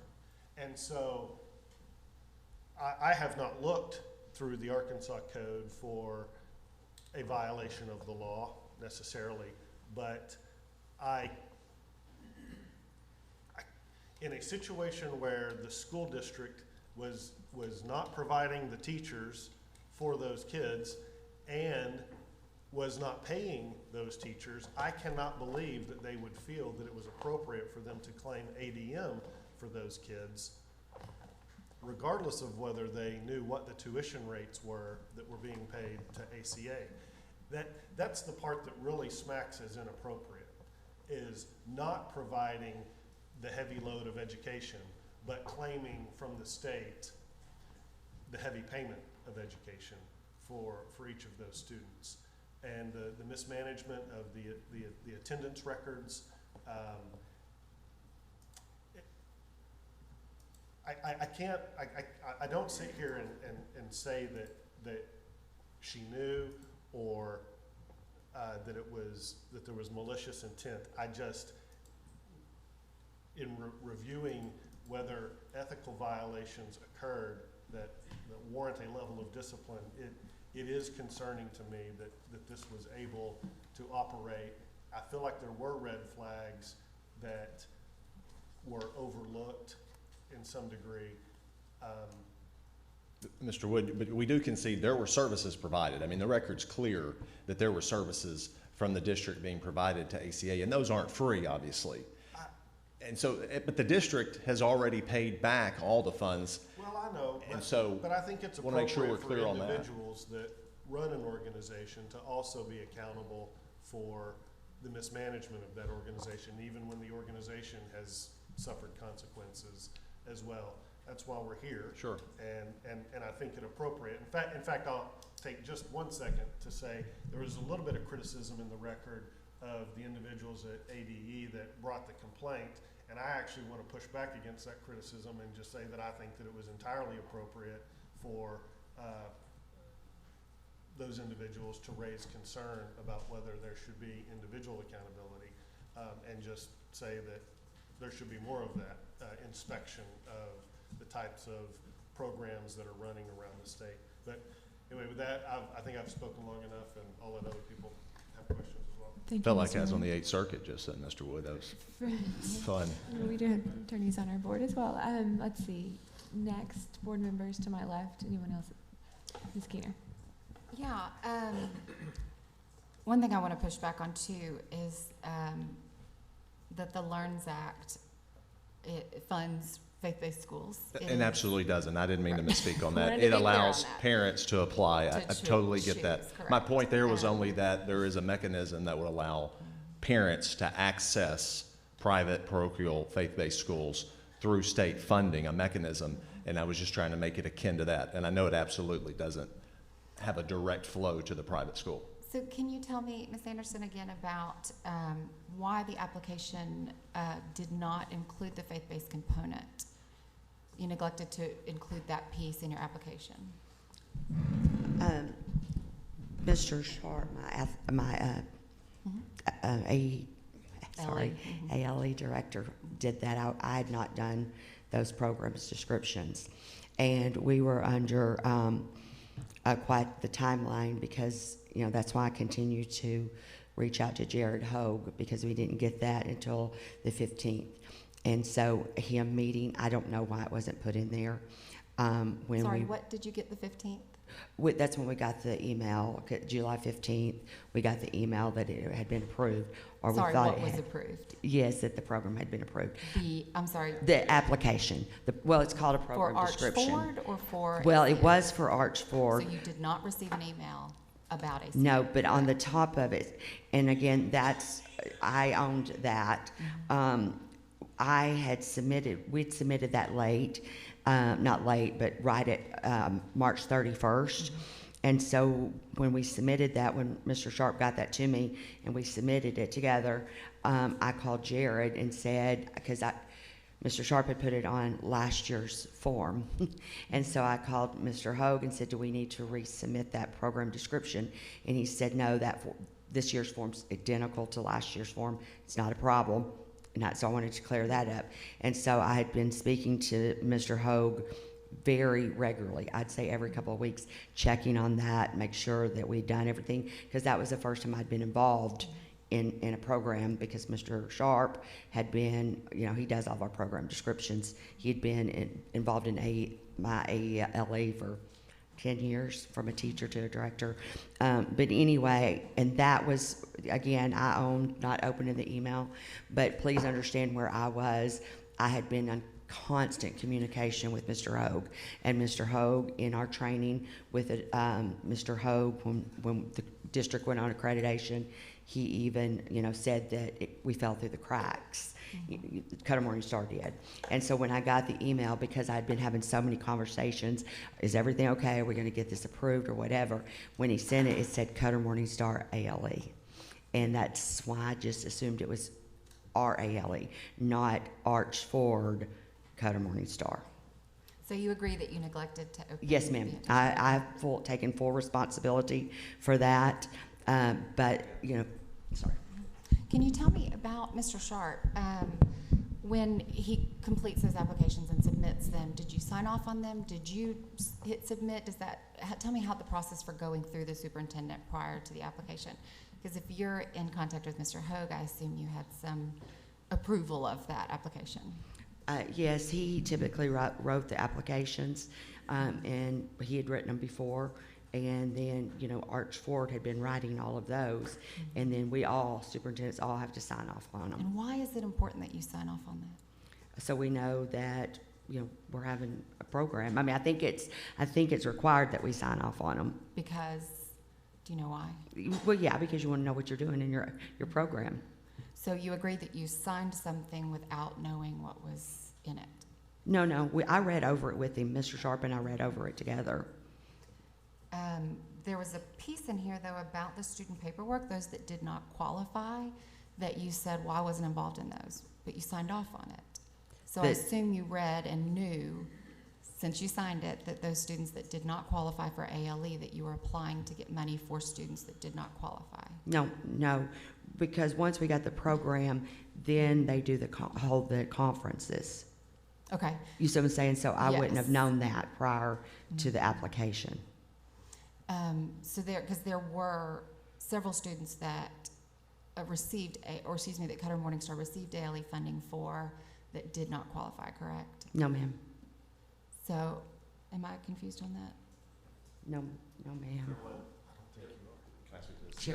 There was no, the documentation was not available. That's in the record. Yeah. That these ALE admission programs, which she wouldn't have been involved in, and I think that's understandable because superintendents wouldn't be in a program to admit a student in need. That document was housed by ACA. This was fleshed out in the hearing that those documents when ACA left were not available. Right, and why weren't they available? Can you tell me more about that? Their director got terminated on the first day of the second year.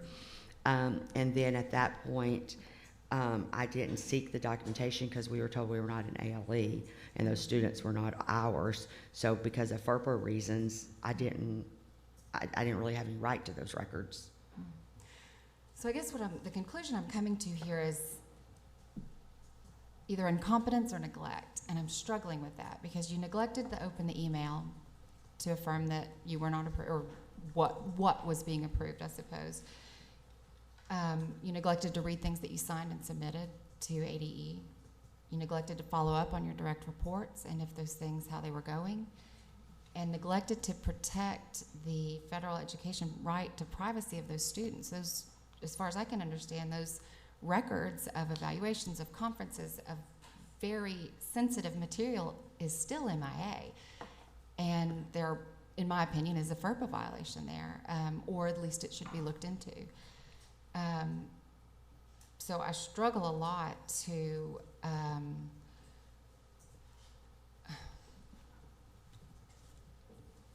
I guess I've lost confidence, I suppose. And yeah, go ahead, Cody. And I understand that, Ms. Skinner. Can I make one point on the entity holding the records? That is not uncommon in a public school system for a public school student of that district to be placed in a third-party organization, such as a day treatment facility or residential facility or maybe an ALE, and they would house those records. And that would be appropriate. I get the rub here is we never got those back. What she's saying is we lawfully provided the records to that entity that was providing some educational services. We didn't get them back for reasons outside of her control, but yet that's an issue, and we accept that as being an issue here today that would maybe fall on the district. So I struggle with that too because there was no ALE to give them to, correct? That's so correct. You didn't give them to an approved ALE because there was no approved ALE. So ultimately you were responsible, your district, for those students' records and privacy and information, correct? They would be correct. They were providing some of the therapies, related service, occupational therapy, speech, so they would have been entitled to see the records. But yeah, this whole all unravels because of the Praise the Lord email, and if we wouldn't have got to that point, this would have never happened. We understand Or that. if she'd read it perhaps before she signed it. Well, I think the application she participated in and signed, that's what I was telling with Mr. Wood, it's a good application. It was the failure to follow the application afterwards. So if we look at the application, okay, it looks good. Now, Jared Hogan, his department, may still not have approved it, but if you look at the application, it looks good. If you would have followed the application under the assumption that it was approved, I think things would have been a lot better. The breakdown was after we started this ALE in August of 2021, parts of that were not followed. And she took responsibility, but there is another individual in between here. You know, she's not the ALE director. We're not putting shade on still the superintendent's responsibility. The question is, does that rise to a level where we take action against a license? And that's the issue we have is she's accepted responsibility, and that probation is a suitable remedy, public probation, and not something that would rise to her losing her license, which would therefore not allow her to remain employed.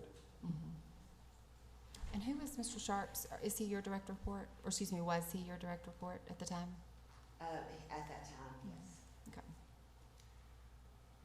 I'm gonna go and pass and think a little bit. Board members, Dr. Arnold, questions? Well, I'm glad we're all lifelong learners because I'm still learning. This is my 5th meeting, and I'm read the testimony and trying to assimilate all that's being talked about now. So I don't have a specific question. I do have a comment or two, but I think what I would like to do is learn a little bit more from the questions of my colleagues before I make comment. And so I yield. Thank you, Dr. Arnold. We'll come back to you. Ms. Hunter. Yeah, I just have a couple of questions. One is about that darn email. So it arrived in your mailbox and you forwarded it? Oh, you didn't read it. You saw the subject line or whatever, and then you forwarded it. Is that correct? Who did you forward it to?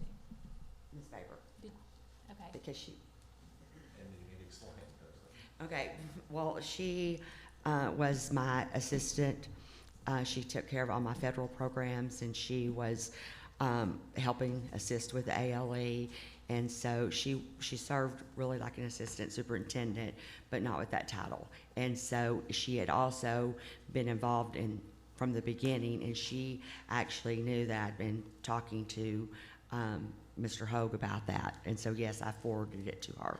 Okay. And so then I guess my question might be to you then, did you open the email?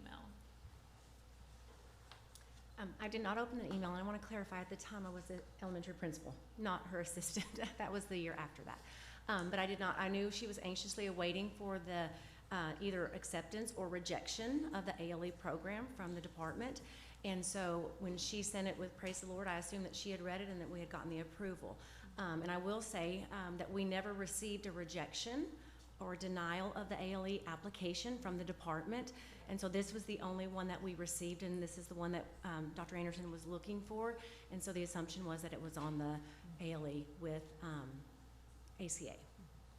I just assumed, since that's the one we were looking for when she forwarded it to me. I assumed that she had read it. It just said, praise the Lord, and I was like, yay, great, we're good to move on. Okay. But was the email in our materials? I looked all over and did not find it. But it was very specific to say what was, what did it was about Arch Ford. It was clearly said Arch Ford. My recollection is that it was the approval for Arch Ford, but it was an attachment. Can I speak to this? I'm reading it. Yeah. Please. Good afternoon. Please find attached the approval of your submitted alternative education program description, period. Let us know if you have if we can assist you in any way, period, Jared. That doesn't reference Arch Ford. Okay, and now I have one other question. And it is related to the licensure of the teachers at ACA. They were licensed or no? Yes, ma'am. Okay, thank you. Board members, questions, Mr. Henderson? I guess this one's pretty tough for me because obviously during the timeline we were at unprecedented times with Yes, sir. COVID. There was several mistakes made. I think it comes down to two things. Were they willful or were they circumstantial? And looking at the number of mistakes, obviously everything has check and balances. So I guess my question would be, how many other employees had the opportunity to catch or capture some of the mistakes other than you?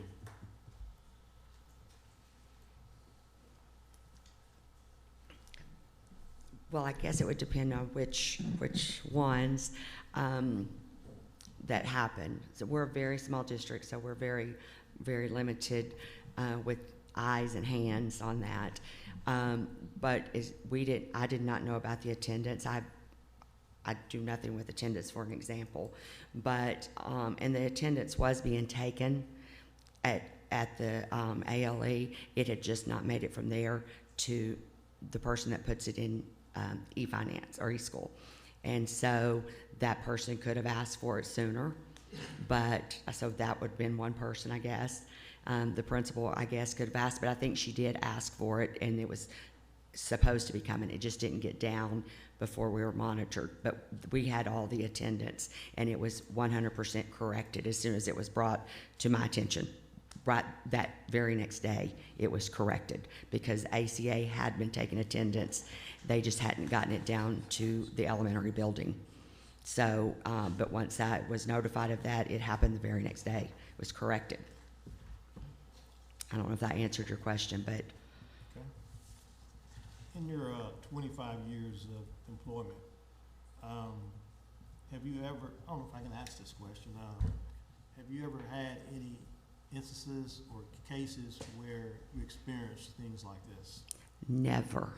I've had wonderful evaluations. I've always been renewed. I've received numerous awards, and I hate to say that because that was kind of played against me.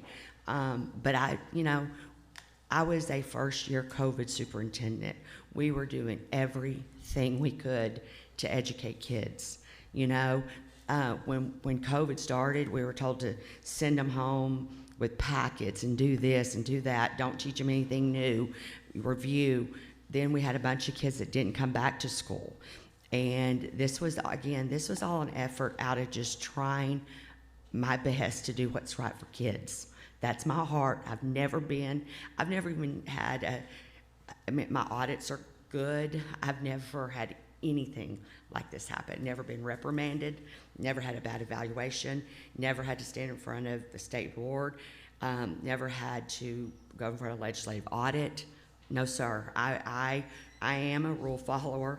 I do what I know is best. I work really hard. I work about 80 hours a week, and my board would tell you that. And I've never been in trouble. This was out of my well box, and I just did the best I could because my heart's for kids and doing what's best for kids. And I did stand up and take responsibility for it as the superintendent, and then that was kind of used against me as well. But as a superintendent, we're taught this. We're taught when something in your district goes bad, it's me. When something in your district goes well, it's we. That's the way we're taught. And so I stay up in front of you and say, I take responsibility, and I did. But then I don't even know how to put attendance in. I'm sorry, I've never put attendance in a system, okay? I've not ran an ALE. I had somebody that did that. He'd been doing it for 10 years. So I trusted my people were doing what they were supposed to be doing because I've never had an issue before. Mr. Gregg. It's more for the department, a question. The first committee did the investigation and came up with a revocation of license. Then the second committee came up with did an investigation and came up with a probation. Is there a difference in the level of investigations between those two committees? There were not two investigations. The evidentiary hearing subcommittee read the investigation and the exhibits submitted by both parties and heard testimony. So there weren't two investigations. Okay. So I guess I'm just wondering what the second committee saw or didn't see that the first committee did. So When it comes time, if you would like, I have the rationale from both. Carly Saraceni, department. I think you need to understand when we have the first committee of subcommittees, it is report only. They are making their, whatever section they decide on based on a report. The evidentiary hearing, I just want to clarify between the two. The evidentiary hearing is actually when both parties bring in witnesses. So it's more in-depth. But the investigation's one, but the first one is made only on the report. and the evidentiary hearing is the second one. That's the second one. Okay. And Ms. If Saraceni? they decide not, if they take what the first one says, there is no evidentiary hearing. The actual educator has to ask for that. And then once it gets to that part, then there is a full hearing for Okay. both sides. I just want to make sure that you know the process. Okay, Thank you. And can you speak to, I'm just going to butt in because we're talking about that process, the people on those panels, is it a different set of individuals each time? Yes, we do it so that it is two different bodies. So we have a subcommittee out of the full PLSB board, okay? And in our law and in our rules, it states who, so that we have not more teachers than administrators, that it's just absolutely balanced. Thanks. And then we go to that evidentiary hearing, and then that's where it opens up. And those evidentiary hearings, sometimes it's a lot harder to get people to sit on those because it is a whole day or 2 days. And so that's where it's appointed. Okay? Yes, and those members are either full board members that have volunteered to be on the ethics hearing subcommittee, or they are people that work in education in some other capacity. However, the full board appoints those members. Yes. It's just like I was at the department, and then I went back to a district, and I sat on that evidentiary hearing. So we make sure that those people are very versed in the process. Oh, actually, I'm going to take a point of privilege there. So I didn't realize that. So those people who might hear the evidentiary hearing, they're not on the PLSB panel as appointed by us. If they volunteer to be on it and they're approved by the full board, they are. But then the full board can also appoint other people who work in education. It's typically people who work in education in some capacity to be on that, in that pool. But so, I mean, we appoint the members of the PLSB. We give them the authority to find other people to come in to do these hearings. I Yes. can't believe in 7 years I never knew this. This is how it's always been? It's always been. So It's could in the they ask rules. me to do it? I mean, who, and Well, that's okay? it has to be an educator. It has to be an educator. So someone with how's that defined? Someone with a license? Okay. And it's a group of how many people on the evidentiary hearing? On the, it has to be, 4 is a quorum. It could be 4 to 6, yes. So how many of those people on this evidentiary hearing were actually on the PLSB panel? All four. I'll stipulate, I found it online. No, there were Kamika Thompson and Wendy Peer are on the full PLSB, but then Sunny Stiles Foster and Joe Fisher are not on the full board. But Joe Fisher was. He's a former full board. Okay. Okay, sorry, I totally did it, but I've never understood this. Okay, sorry, continue, Mr. Bragg, questioning. One thing too, I'd like Senator Bragg to let you know that in that first recommendation that comes out of the report only, the educator, neither the educator nor the attorney are part of that. Ms. James, who I highly admire, she did a great job, but she is the prosecutor. I believe she is in the room. So just consider that. I don't know if the most due process is provided to the employee who doesn't even have an opportunity to attend. I think that may be the reason why there's a discrepancy. You get in the room, you're not hearing from the educator, you're not hearing from the witnesses. The evidentiary hearing, I think, is a much better litmus test or temperature because of the due process that was provided to us. I'll give you a compliment and knock you down. Thank you, Mr. Bragg, for letting me jump in. More questions for you? Okay, Ms. Woods. I don't think I have a question or a comment that hasn't already been asked, but I would ask Dr. Arnold to put you on the spot, and you can say no. You're the only one on this board that's been a superintendent, granted in a different capacity. On the line between, I think we said, incompetence and negligence, your words, understanding human nature, understanding this role, what level do you think is appropriate? And then what would you say is sort of just gross? Well, that's certainly the spot. Thank you very much. Sorry. And I was hoping Mr. Wood would be able to join us because I wanted to have a comment or two in the presence of all. Thank you for your questions so that I could learn from them and for the annotations that you all have provided today. 3 words come to mind in this case for me: accountability, polarity, and complexity. So accountability from the sector that I'm most familiar with in the non-public schools, we had to refer back to what Attorney Keyes has said at the very beginning, at the request of the board. That's a powerful statement for me. there's ultimate accountability for each individual along this chain, this long chain of people touching the case. But boards have a lot of responsibility, and I just wanted to underscore that our concern for their judgment's been muted. Perhaps it's out of our purview, but I would think that the board would have been more alert to the details of this case, and then again in the world that I'm most familiar with, it probably would have led to a non-renewal of contract, termination at most, but licensure would not have been in the crosshairs. Employment would have been in this case. And then polarity, as Mr. Wood pointed out, wow, what a spectrum, what a pendulum swing, of revocation to probation.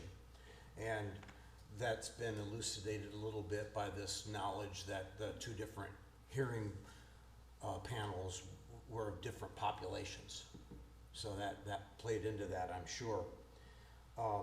And then that leads to the complexity issue of the sanctioning guidelines that we have from the PLSB, of course, don't have this specific case in mind. It's not its own line item because of the variables and the multiple facets. So you have to look at each maybe breakdown of the case versus the sanctioning guidelines that are before us, and they lean into the lesser of the penalties. They lean into the probation and away from the revocation. However, my fourth comment, which doesn't have a special word, is, and I don't mean it to be summative in any way, but for me, in my comments, it would be that there should be a layer of concern or a layer of consequence here that isn't either extreme, but that is customized for this very singular and custom incident. Yes, Mr. Bragg. I have one more question for the department. If someone's on probation, what constitutes a violation of the probation? Is it just referred to these specific incidents, or is it broader than that? Or? We don't really have a violation of probation. If they had another ethics complaint that came in, the ethics subcommittee, and if they went to a hearing, they would see that they were already on probation. We have had a case that came before you recently where someone was on probation and ended up doing something similar, and the sanction was increased. Okay. Thank you. I'm going to ask Ms. Rollins on Zoom questions. Okay, thank you. Other board members' questions?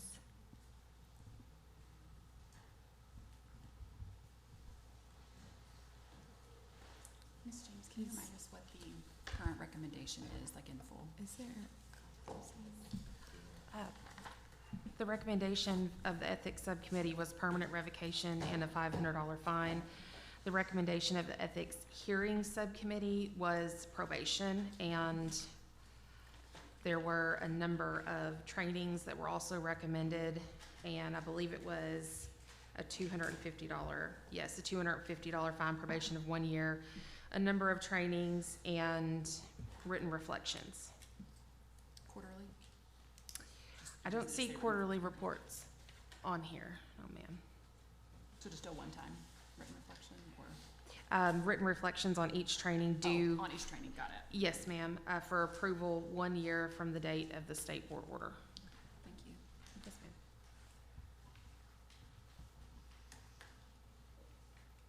Ms. Price, I don't believe there are closing remarks. Are there? Okay, so the floor is open for questions, comments, or for a motion at whatever point in time we get there.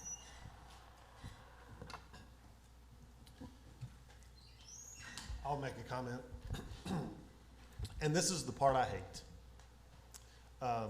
For some reason, I took this gig. And we have to do stuff like this.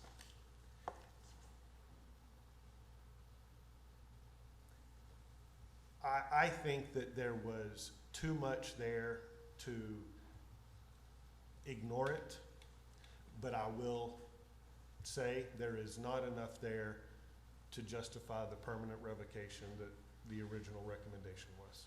I believe it should be somewhere in the middle.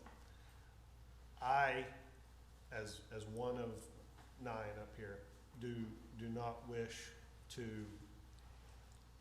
do your career harm or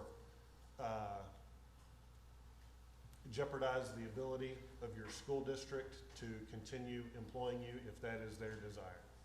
If the local board wants to do that, then so be it.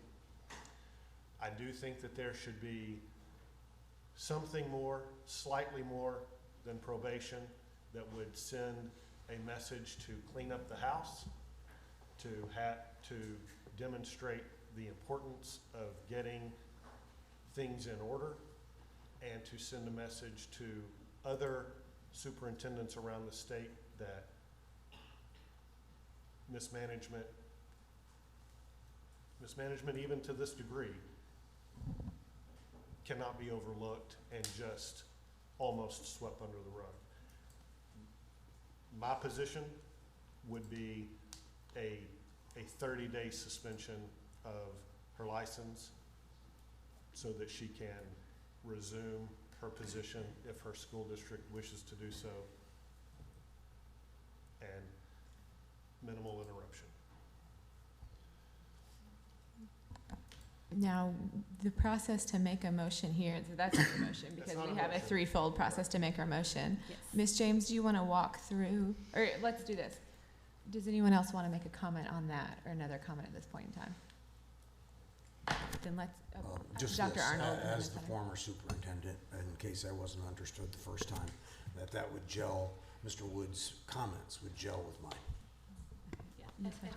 and I'm going to agree with the earlier comments, simply because, you know, as you go through the Rubric, sanctioning rubric. yeah, the sanction, I mean, there are so many things in play here. I mean, it's just, they don't stand alone, and at some point, isn't there some kind of compounding situation and aggravating situation? And that's where I feel like we are. So I like this kind of at least what you suggested, that there is a clear message to the entire state. You know, that you know, you've got to not only get your house in order, but you need to be aware. You can't just blindly turn over work and responsibilities to others. Well, I think it says a lot that the tone of efficacy, of integrity, of due diligence is set by the leader. And it doesn't surprise me that the person she forwarded the email to just made an assumption too. She set that standard. That's right. And getting the house in order is a great way to put that, we have to be good stewards of the money given to us to take care of the children of Arkansas. Well, and I'll just add one more thing, you know, because this is an ethics conversation, and I think we've heard a few times today, no one broke the law.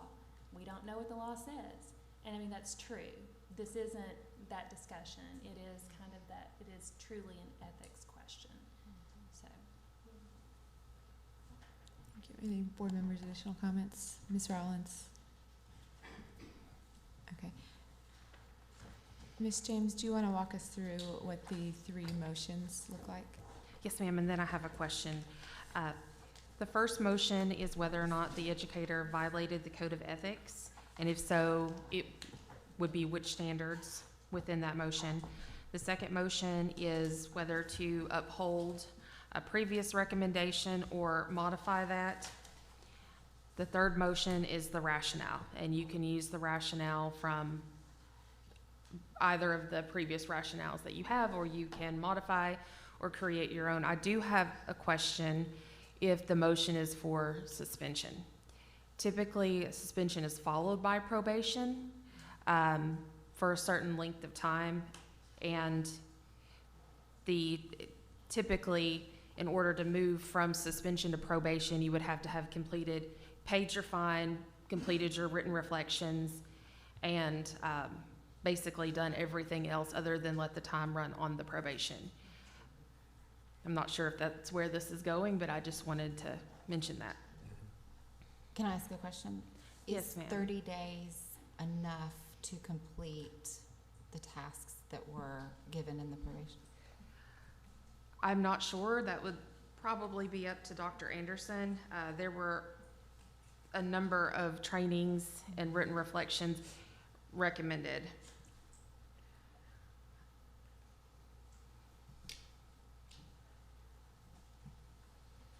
I believe there were 1, 2, 3. Perhaps the trainings and recommended reflections could fall in the probationary period. If you would like. Okay, any more questions on the process for the 3 separate motions? Okay. Is anyone ready to make a motion on the first one, which is the violation of the Code of Ethics? Which standards were violated?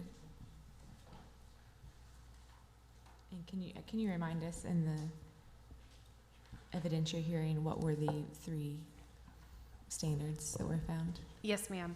The first one was standard 2, and we would call it 2A and B, that covers the inappropriate disposition, inclusive of professional and ethical behavior and federal violation of state, federal law or district policies. On standard 3, it was just 3B, failure to honestly report enrollment. And on standard 4, it was standards 4A and B, misuse of public funds, misuse of school property. Okay, thank you.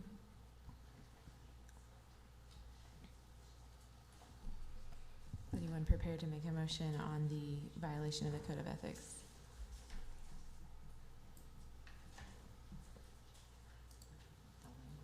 Or does anyone floor up for more discussion as well?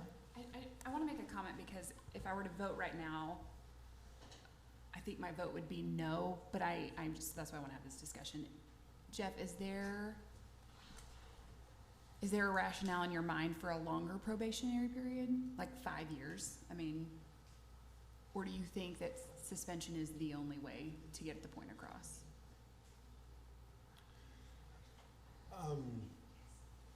Or anybody, I guess.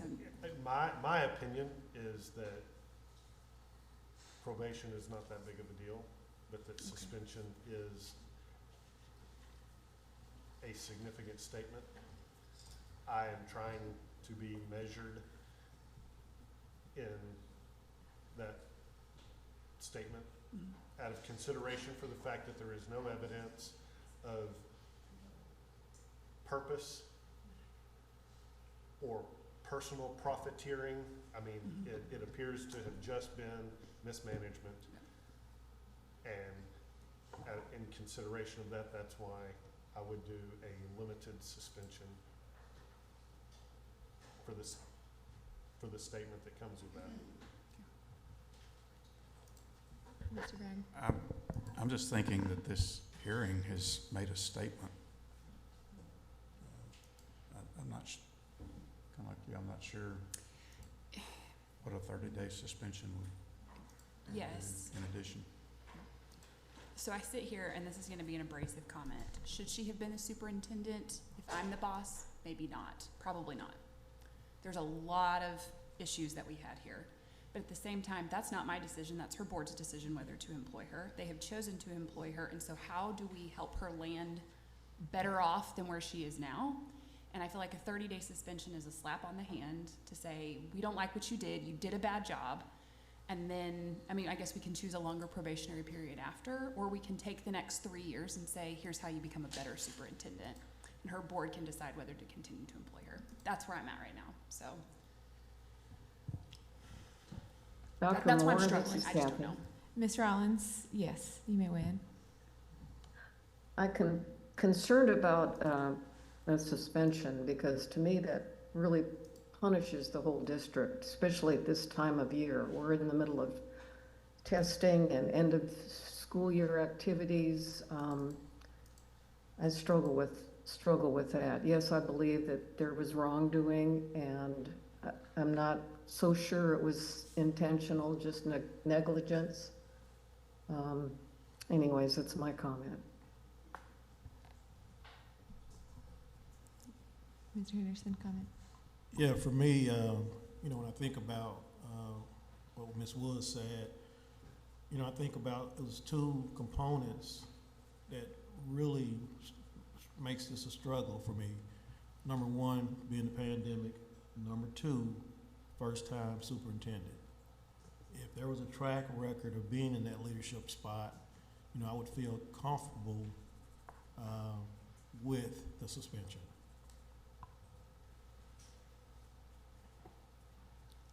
Other board members' comments? I'm just gonna comment on that first-time superintendent. I mean, I think that that's whenever you have a certain awareness about yourself. Like, this is hard, and this is uncharted times.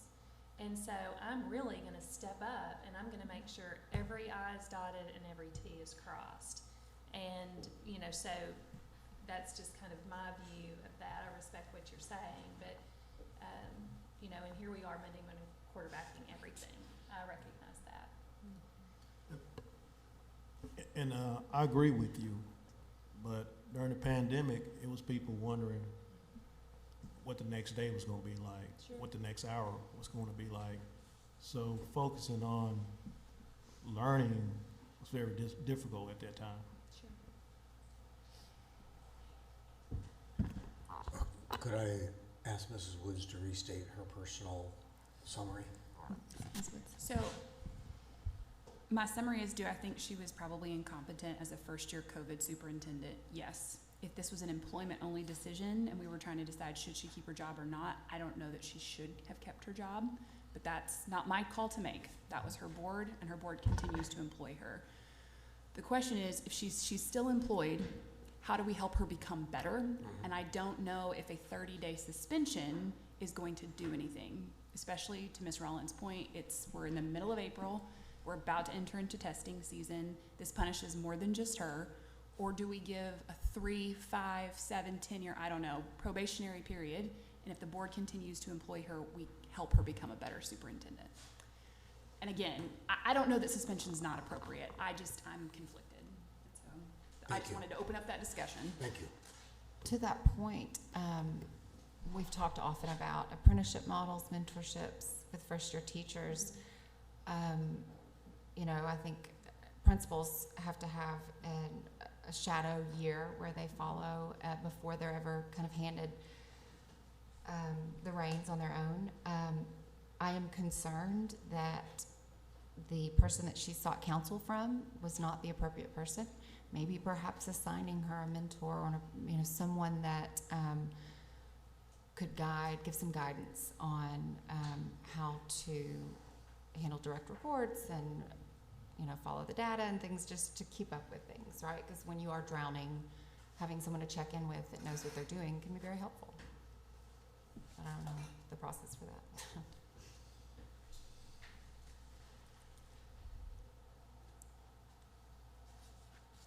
Any additional thoughts, board members, or any lingering questions?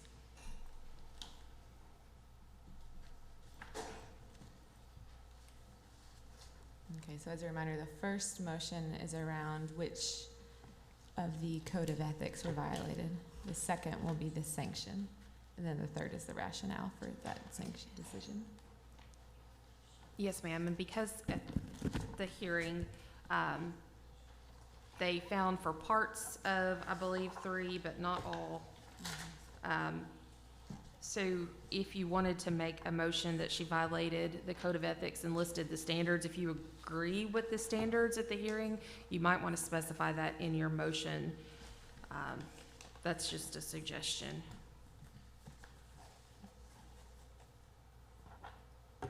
And just to clarify, it was the same standards that were found in violation, both for the initial recommendation and the evidentiary subcommittee? It was. It's just there were 2 at the evidentiary hearing subcommittee, 2 parts of Standard 3 that they did not find that she violated. So whenever we're drafting our order, we have to kind of spell that out. So I wanted to make sure we were clear. Okay.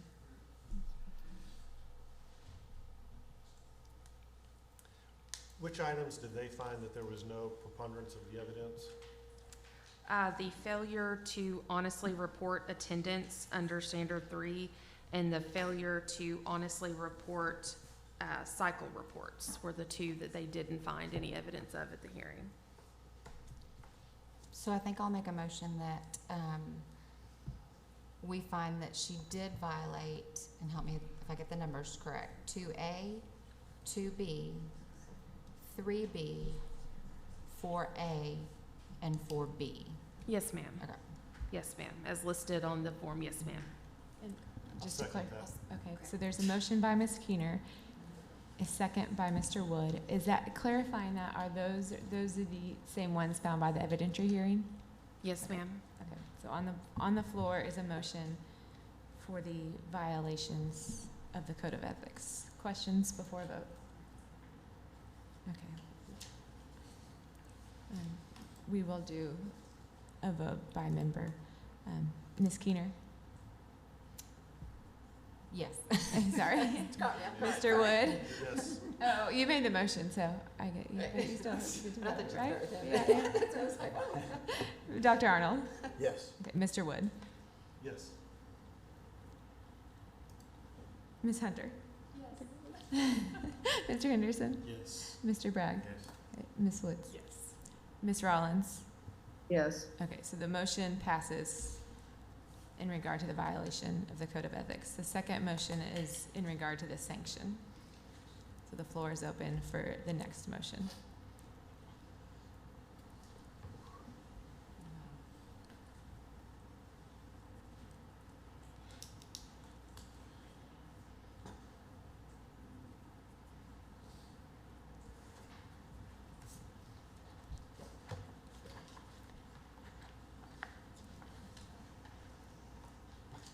Well, I'll make a Any motion comments? Okay. that her license be suspended for a period of 30 days, followed by probation until June 30th, 2027.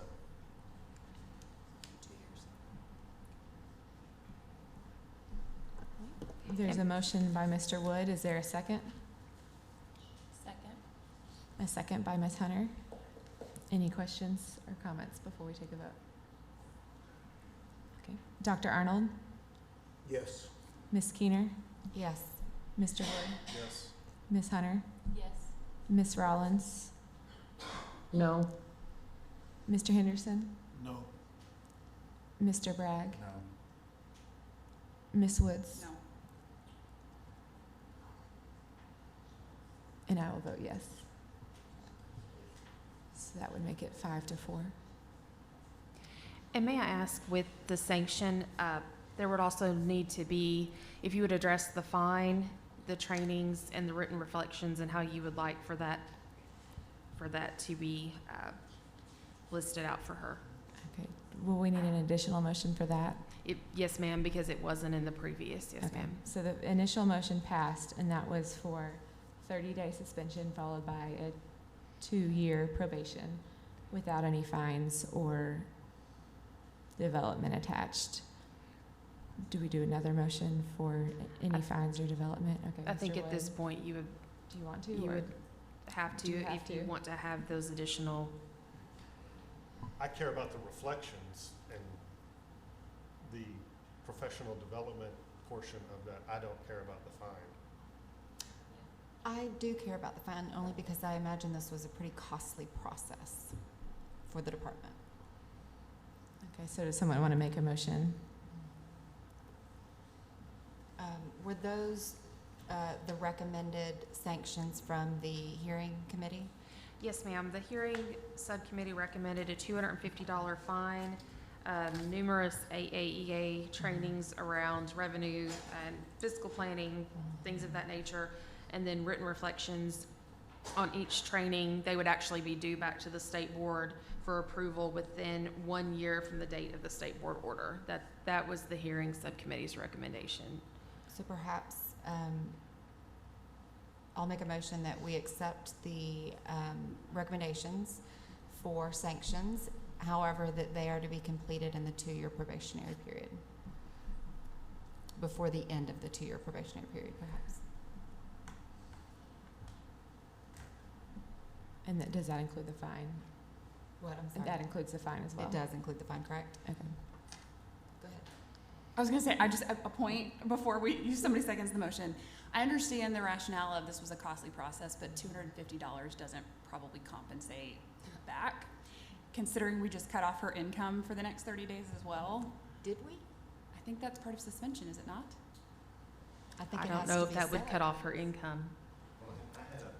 Is there any flexibility as to when it begins? Because to the point that some members made, I'm asking, they don't even have anybody that has a license that they're sure of, and she is the superintendent today. You know, I guess it starts today, but is there any flexibility for them to get their house in order, since they're gonna be without a superintendent, and you have to have, as Sarah Cindy can speak to, you have to be licensed to do that position? Mr. Wood, you didn't state in your motion effective date. I did not. But I think the assumption. I suppose I care more about the upcoming testing window than the burden on the district. I care more about the kids' process being smooth, and so because of that, I would be open to, and I would even suggest that it be June 1 to June 30th. I concur. Okay, do we need to have a motion to specify a date if it's not? Yes, ma'am, I'm so sorry. Okay. So let's go back. There's a motion on the floor by Ms. Keener for required written reflections development and a fine. There's not been a second for that yet because we opened up comments discussion. She could amend that motion to add in a time frame if you'd like, or that can be done separately by Mr. Wood or someone else. I think if you want to amend your motion to add that the suspension would run from June 1st to June 30th. And I'm not sure that my colleagues on the board agree with my motion, the full motion, including the fine. So rather than amend it for just that, I'm gonna wait to see if there's not a second, someone else makes a motion without it, if that makes sense. Okay. Is there a second to Ms. Keener's motion on development and the fine? Second. Okay, there's a second by Mr. Hunter. Questions or comments at this point? So this is a motion on the written reflections, development, and a fine. And the timeline for that was stated. And now can it be amended, or is it too late, I suppose? Where's my Robert's Rules of Order? I will do it separate. Okay. Whitney's like, y'all are hurting cats. That's what we are. Yeah. Okay, so we're going to take a vote on Ms. Keener's motion regarding the reflections, the development, and the fine. Dr. Arnold?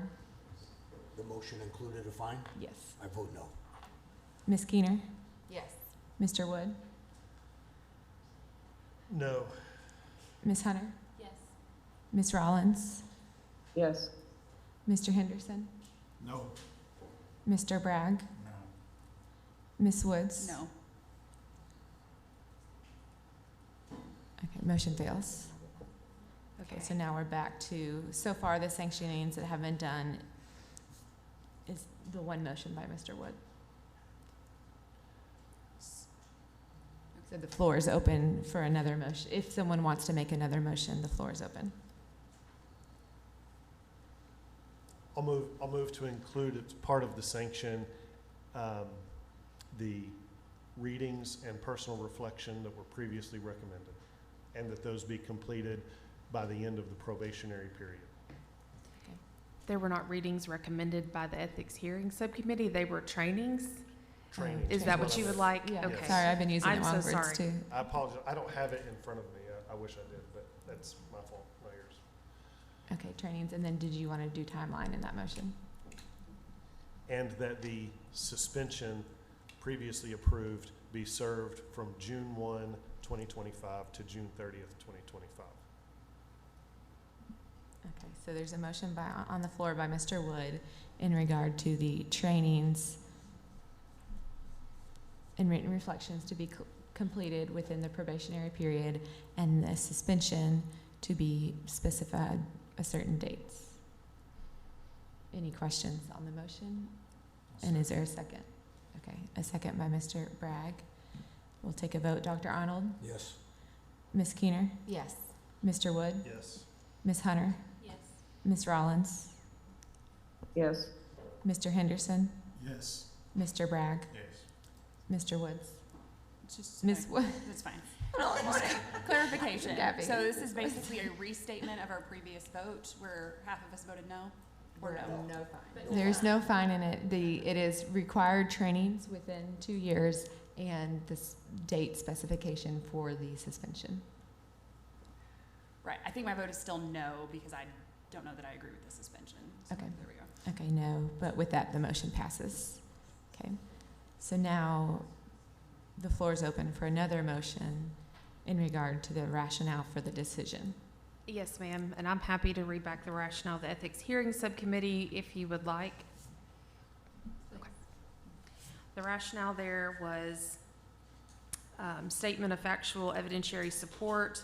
2A, applied for and did not receive approval for faith-based ALE program, received approval for separate ALE program but failed to open email to confirm.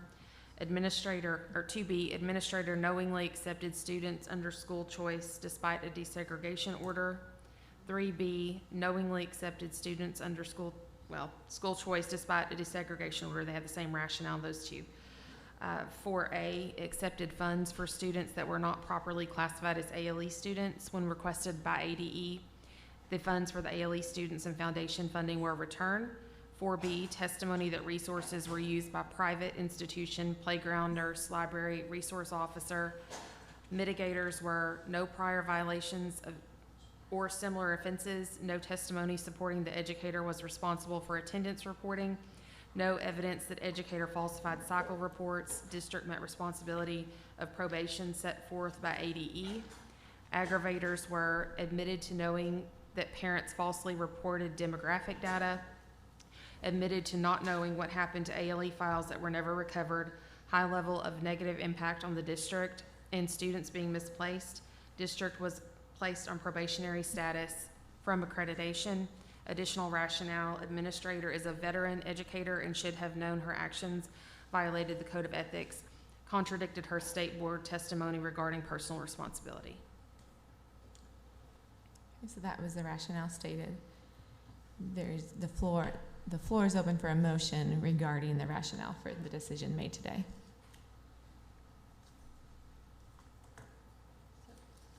I'll move that we accept the rationale as previously set forward. I'll second. There's a motion by Ms. Hunter to accept the rationale, a second by Ms. Woods. Questions or comments before we take a vote? Okay. Dr. Arnold? Agreed. Ms. Keener? Yes. Mr. Wood? Yes. Ms. Hunter? Yes. Ms. Rollins? Yes. Mr. Henderson? Yes. Mr. Bragg? Yes. Ms. Woods? Yes. Okay, motion passes. Okay, so that's it for this case. Yes, ma'am. Thank you. Those here to do that. We have one more item on our action agenda. Let's do that, and then we'll take a break before consent agenda. If that's okay with you all. Mr. Henderson, it's my understanding that you're presenting from the nominating committee. Is that right? Yeah, okay. Okay? Yeah, you kind of caught me off guard.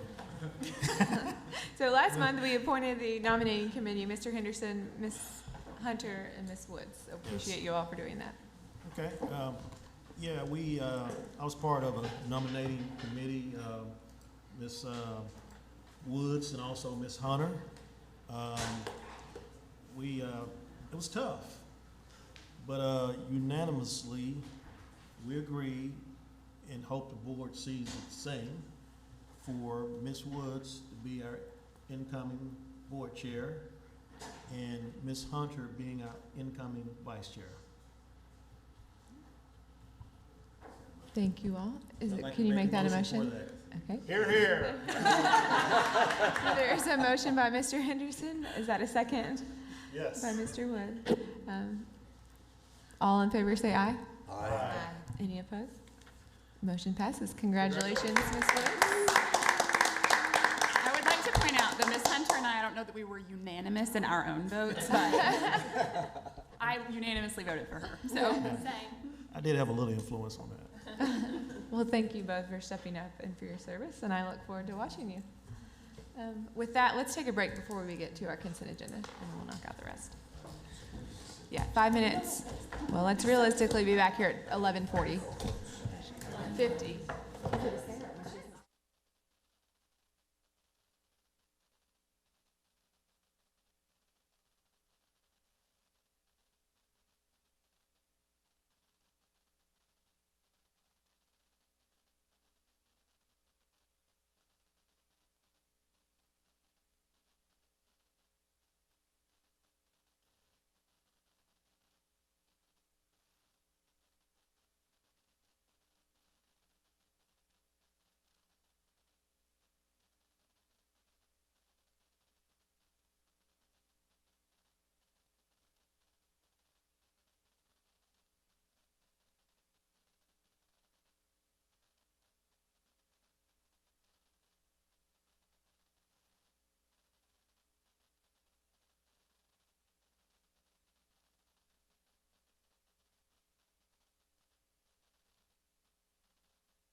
Great, thank you.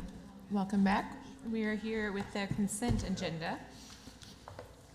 Board members, do you have any questions or items you'd like pulled from the consent agenda? I do. Okay, Ms. Woods. I would like to pull item 7.4, the PLSB against Danny Mars. Okay, it's a pull from the consent agenda that will result in a hearing in a future month. Ms. James? Or did you have any comments on that? Okay. My rationale was, this was one of the most egregious allegations that we have seen, and it took parents coming all the way to the state board. And I was just a little, I think probation feels very light, so I would like the ability to read the full report, if possible. Yes, please.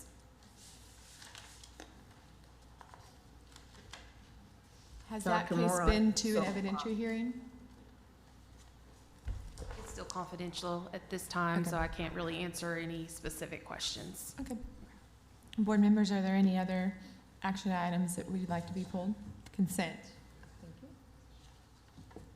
Dr. Mora, I also agree with that same Danny Mars 7.4. I think we definitely need to look at that. Okay. Thank you. I agree as well. Okay. Before I open the floor up to a motion, we do have individuals that signed up to speak on the consent agenda for public comment. If it's okay with the board, we will do that now before we take a vote. Can I ask a question real quickly about what was just said about the process? Did you say that you couldn't answer the question whether there had been an evidentiary hearing? That is correct, because this is a public meeting, so I'm very limited on what I can disclose if we're not having a public hearing. I could tell you the whole thing if we were having a public hearing, but I can't today. Because we're on consent? We're on consent, yes ma'am, it's still confidential. Okay. There's no. It's not foiable or any information can come to you until after you vote. Okay. Does that make sense? Fair enough. I know that's what you're asking. Our court reporter is gone, so there's no record. Okay, so if it's okay with the board, we'll proceed with the public comment.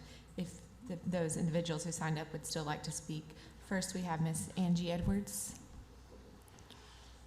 Thank you for coming today and speaking and for your patience to get here. You have 3 minutes. I just thank you all, and it's my son Cash. I'm Angie. I was before you in September, and it has been a very long road since then. A lot of things have happened, and a lot of things haven't happened.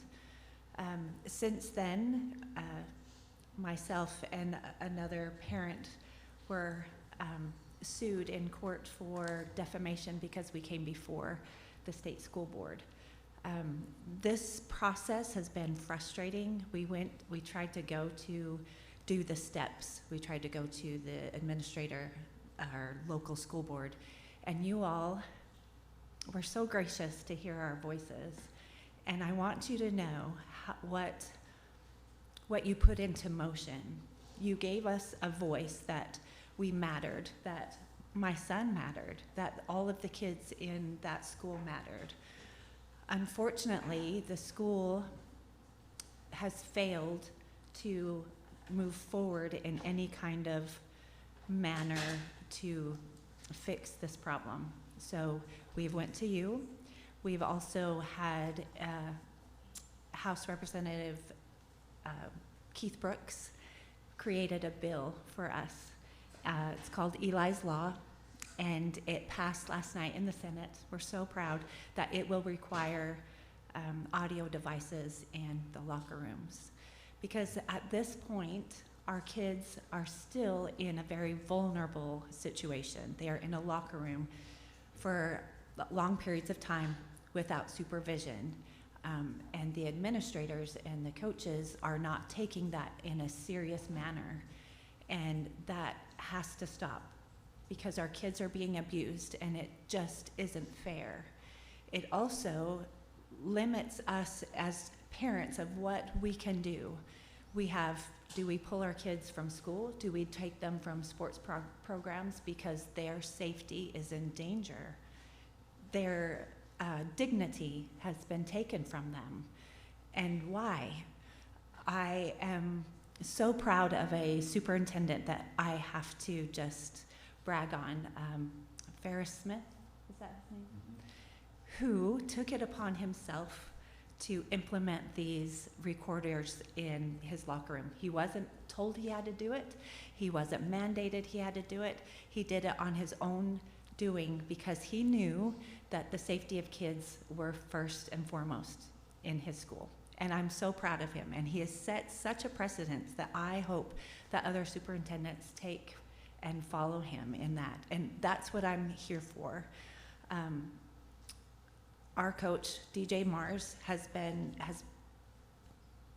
had this come about, and I know you've pulled that from to have more time to look at that. But my worry in that probation is that it is not taken seriously. He also, if I understand right, he would have to report to the superintendent, who is also under ethics investigations. And so I believe that there has to be a bigger accountability here in some form, because the whole system there is under question. So my request that is taken into account when you look at this case further. And I do appreciate you doing that, because our kids matter. And in this case specifically, the horrific things that happened at that school, the retaliation that we have encountered because we have come before you all, isn't how this is supposed to work. And I want to thank you all for setting that example of how it's supposed to work. We've went to the House, they've showed us how it's supposed to work, and now the Senate has showed us. So thank you all for being those humans that we can count on and trust in, and thank you for hearing us today. Thank you, Ms. Edwards. Ms. Stephanie White.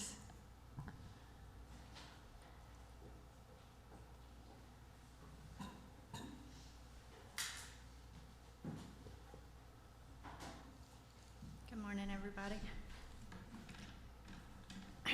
This is my son, Eli White. I'm Stephanie White. He's quite a bit taller than he was a couple of years ago. I'm not too happy about that, but he's a good boy.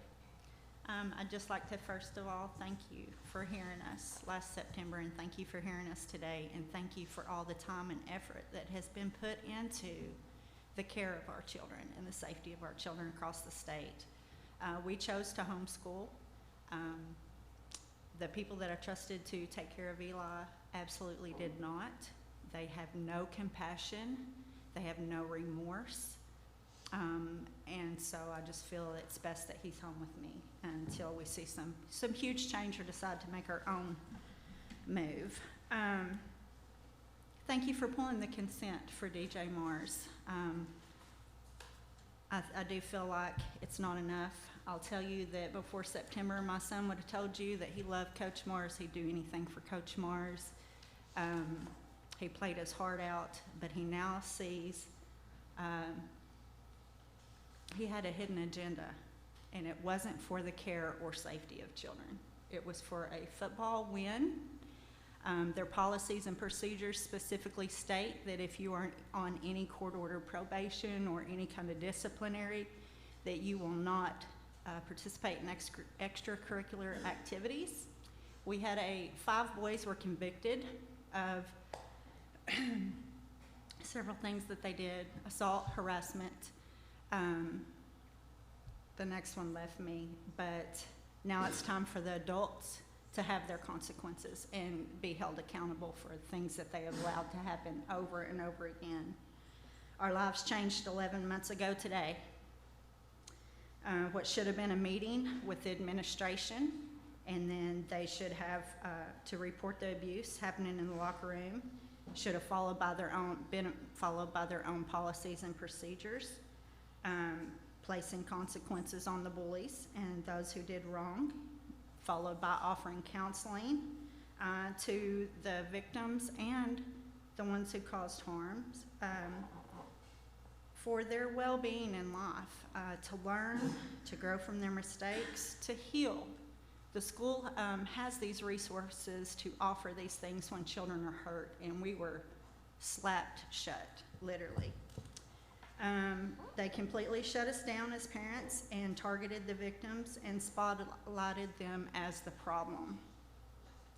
And I say that because every time we went to court getting convictions for these boys, the administration would come in, big smiles, like he was really somebody, high-fiving these kids who hurt our kids, shaking the hands of, sitting with the parents of the abusers. Not one time since I left his office has he ever called to check on my child, has he ever offered any services, anything.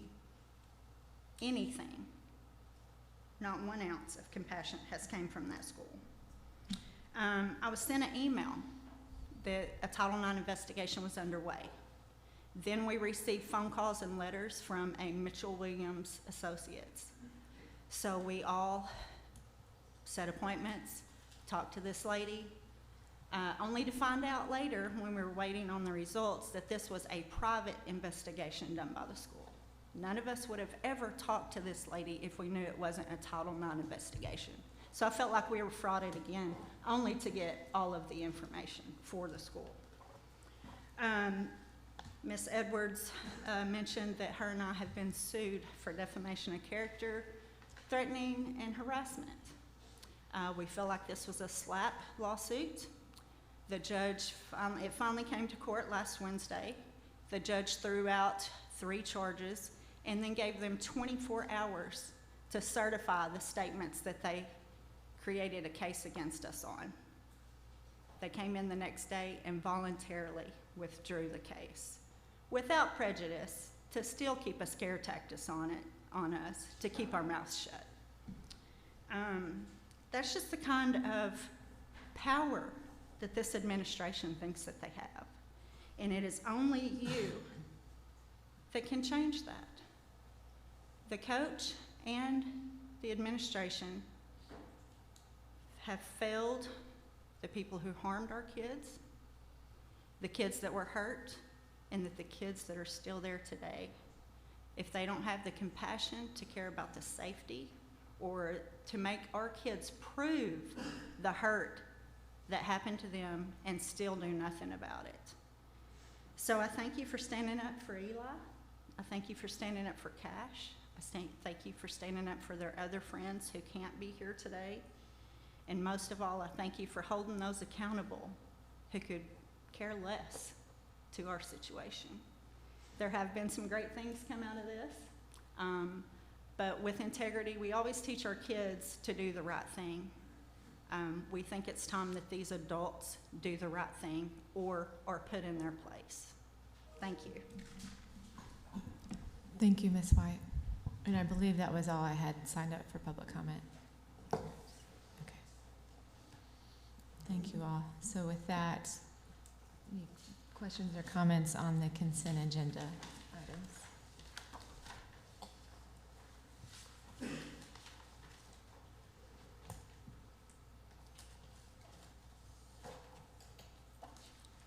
Okay, then floor can be open for a motion on the consent agenda. I'll move to approve. Do you want to pull With, it? with the exception of the one that we pulled.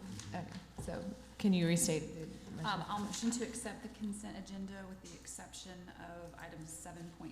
Okay. We can move to next month. There's a motion by Ms. Woods to accept the consent agenda except for item 7.4. Is there a second? Second. A second by Mr. Henderson. All in favor say aye. Aye. Any opposed? Okay, motion passes. Thank you. And Ms. James, you'll be in touch with us with the information for that. Okay. Thank you. And with that, let's go on to the report section. Do any board members, before we get to Mr. McCaslin, have any things they want to report this month?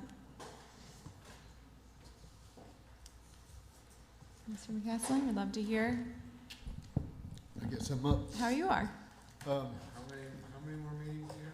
It's coming down to it. Only 2 more after today. Oh, wow. Yeah, it's. We want exceptional Okay. Speedy, exceptional reports, correct? Well, April is a busy month because you have a lot of our CTSOs starting with or holding their state conventions and state competitions. I'll show you here in just a second. Kim's got my back. Thank you. But I started last week. I spent a day up in Rogers. I visited Rogers New Technology High School. I encourage everybody to stop by there and just see how that culture takes part. What struck me was they gave us a really good presentation that day, and a lot of the things that were expressed, a lot of the comments were the same comments I use on a classroom basis. My experience with the classroom base is 100% student-led. In the classroom, they're taking that same approach throughout a building.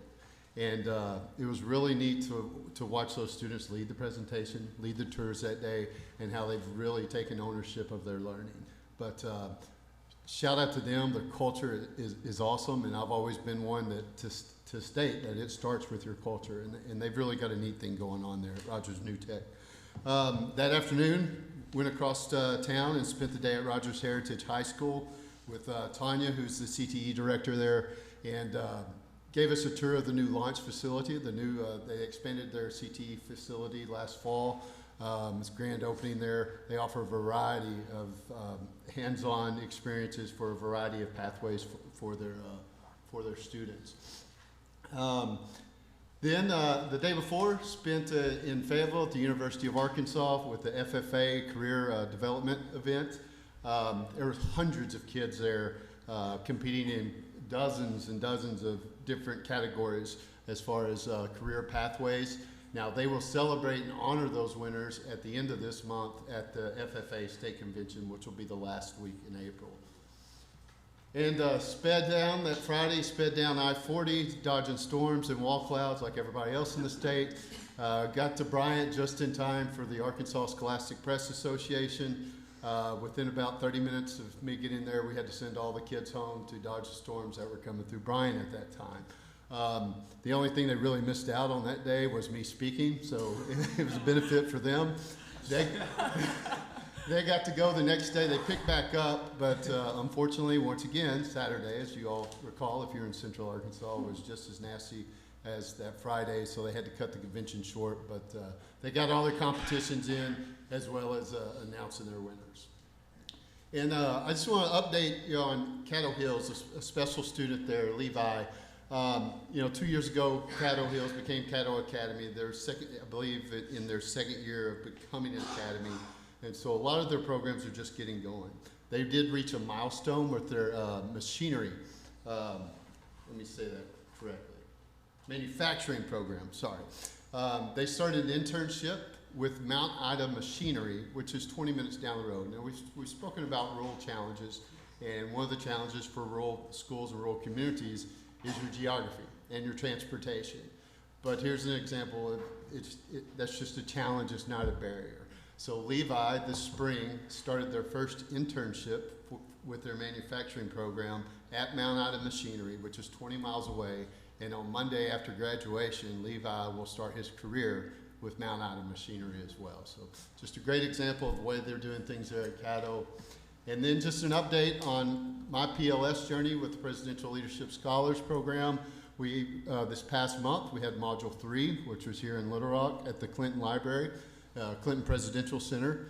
And I am one of 3 with Arkansas ties in a cohort of 56. So a little bit of pressure on me and the 2 of us to make Little Rock entertaining for that weekend, because a lot of our cohort was making their first trip ever to Little Rock. And a shout out to everybody in Little Rock. They knew who they are that were involved in making that a great weekend. Left the entire cohort left talking about what a great time they had.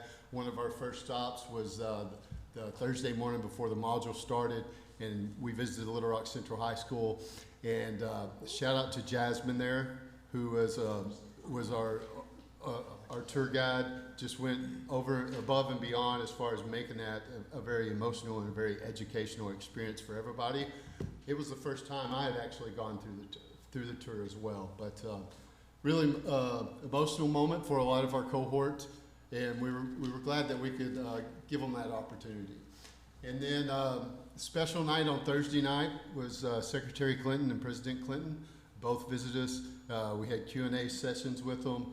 Congressman Hill spoke with us on the last day of the module, and just teaching us a lot of the lessons they learned when it comes to leadership in their administrations, and Congressman Hill in his current role there in Washington, D.C.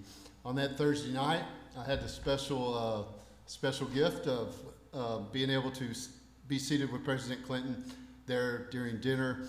Also had the special role of being able to deliver a prayer in front of everyone before dinner. And just to kind of wrap this up, we all have a PLS project. We're all working on something to bring back to our communities. This entire module was focused on vision and mission for your project. The following Tuesday, after this module, I went in and had a meeting with the administrators at Sevier County Medical Center, just a brainstorming mission. Ended up with a vision and a mission, and it ended up with an agreement that next fall, 10 DeQueen High School seniors will spend their afternoons as interns in a work-based learning environment at the hospital, working alongside medical professionals, and just a really proud moment for me and our community to be able to come together and come up with that. That's my report. That's awesome. Thank you. On many fronts. That's amazing.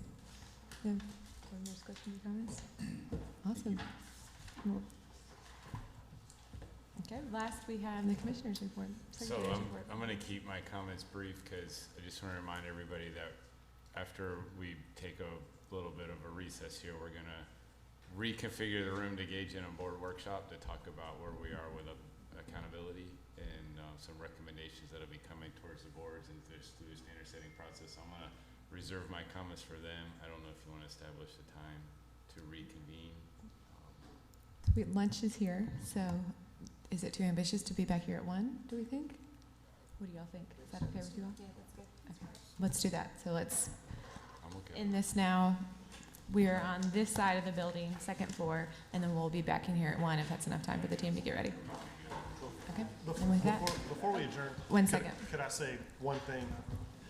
Something that I touched on in the hearing that we had earlier, a frustration that I have that was exposed to me in that hearing was the AAEA's conversation with the superintendent that in one shape or another, whatever level of endorsement or approval or whatever they gave to her or suggested to her, that she could run that program. It ultimately led to her suspension and a recommendation prior to that of a permanent revocation of her license. And it gave me significant pause about the advice, I guess, that the AAEA often gives to superintendents. And it caused me to question a little bit this department's relationship with the AAEA and the extensive marriage between those two groups often with regard to the outsourcing of training that we do and the funding of training that we give them for the training they're providing to superintendents. And it also reaffirmed my concern that I brought up several months ago, and I've not followed up on it, but with regard to the fact that the AAEA has employees working for them that are also employees of the Archford Co-op. And I think that that is becoming even more to me a conflict of interest there, that people can be employed as educators, I guess, educational administrators in a co-op that is state funded, and also employees of a lobbying organization that lobbies to affect state policy on education.